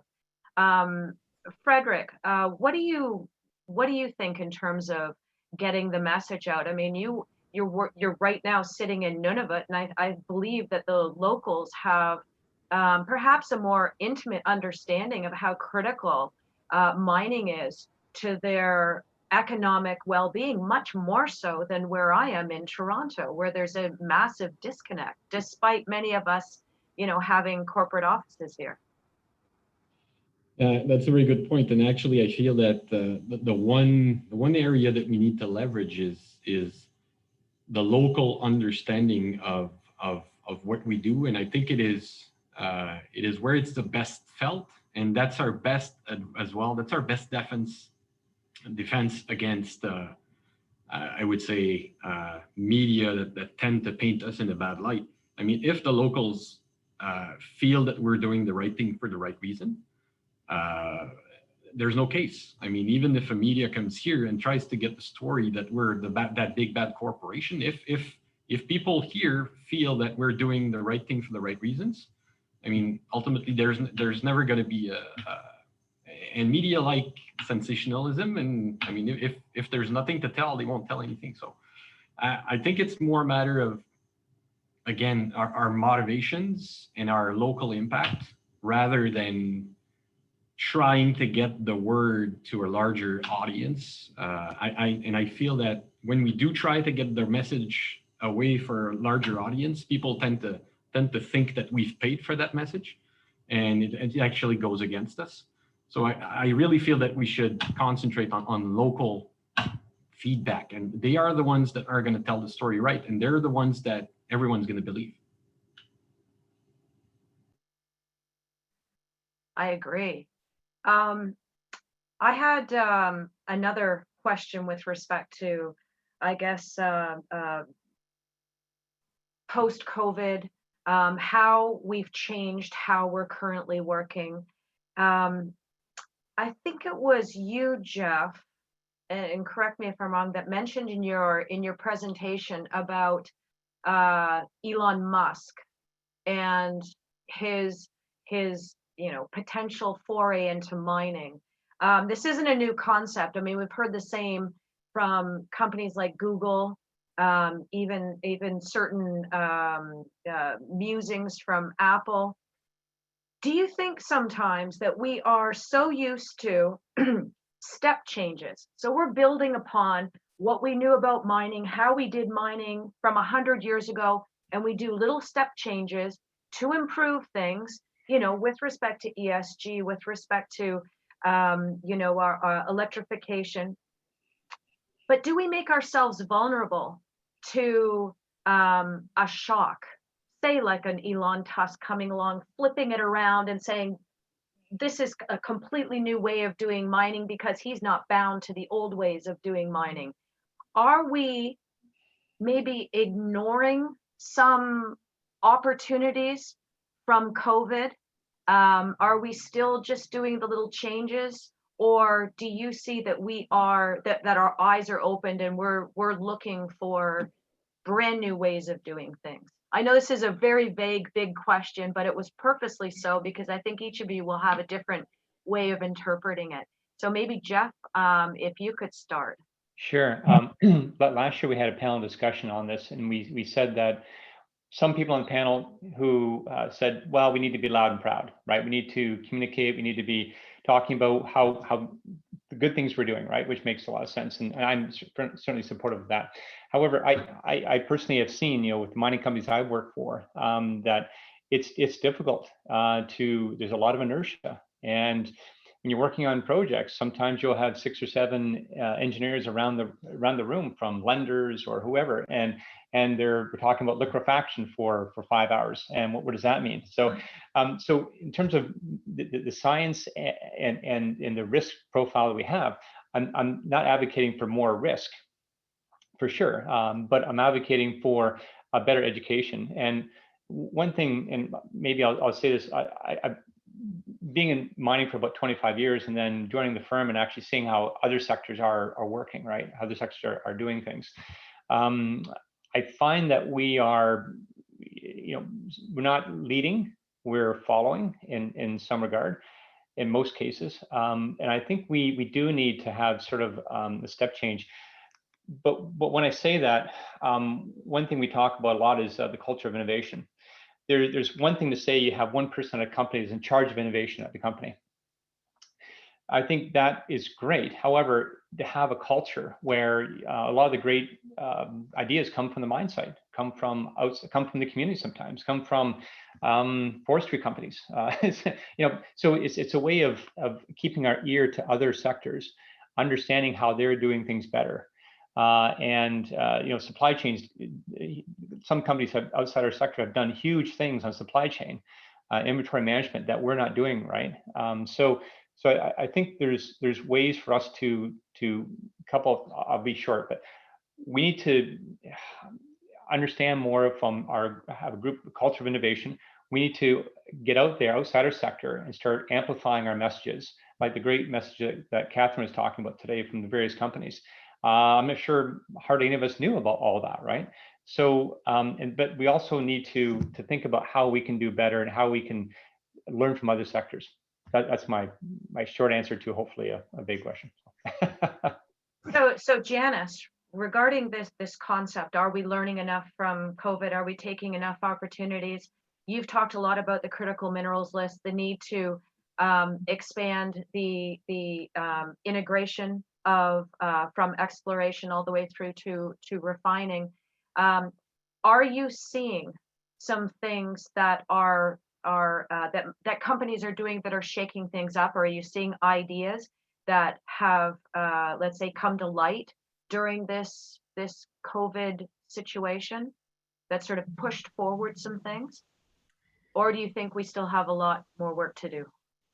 Well, we do, but yeah, I would say yes. I think we still have a lot of work to do, but I have heard of a few interesting ideas from some individuals about doing things differently. And I think a couple of different approaches. We need to look at maybe a different financial model in terms of the way that we produce metal and metal bearing products than what we currently have. And that could be, how we look at the commodity and the ownership of that commodity, and how, it's not necessarily, I mean, it's not exactly rent a metal, but if we look at the ways in which we could possibly build in transparency into value chains, and then starting to look at being able to separate strong performers from others. I also think that, the Elon Musk example is interesting. And, we usually focus primarily in Canada around the principal resource. And those who know me know that I'm a strong advocate for looking at the secondary and tertiary resource of metals. So back to the previous question, I think one of the things the industry needs to do is address its legacy issues. And in doing so, in addressing its legacy issues, particularly around mine waste, you'll see an opportunity around being able to secure supply of minerals and metals and critical minerals and metals from a secondary mine waste source, which can reduce liabilities, can reduce costs, can also reduce possibly greenhouse gas emissions and improve environmental and social performance, because we're looking at addressing a legacy issue while creating value for the local community, and also looking at almost sometimes a higher grade material than what's currently being mined. So there are new ways of doing things. And I think that's what we're going to see is that sourcing will not necessarily be through primary mining. It probably will for the majority of it, but not always. And we'll start to see more and more of other more novel sourcing coming into value chains. And it may be a fraction, but it will be probably enough that the end manufacturer can say that their product contains X% of recycled or repurposed or regenerated resources in their product. And that will appeal to the generation Z that will be looking at more sustainability and more stronger environmental social performance indicators from the products that they purchase. Excellent answer to that, Janice. I know that conversations I've been involved with are saying exactly the same thing. And so I see that as a growing industry, remining waste. So it's 1:01. In the interest of trying to keep time, which is unfortunate, I know, for those of you who have asked me other questions or for the panel. So I apologize for that. This is a very diverse, interesting group of panelists, so we would have liked to have spoken to them longer. But I was hoping that maybe Irene had been able to join us.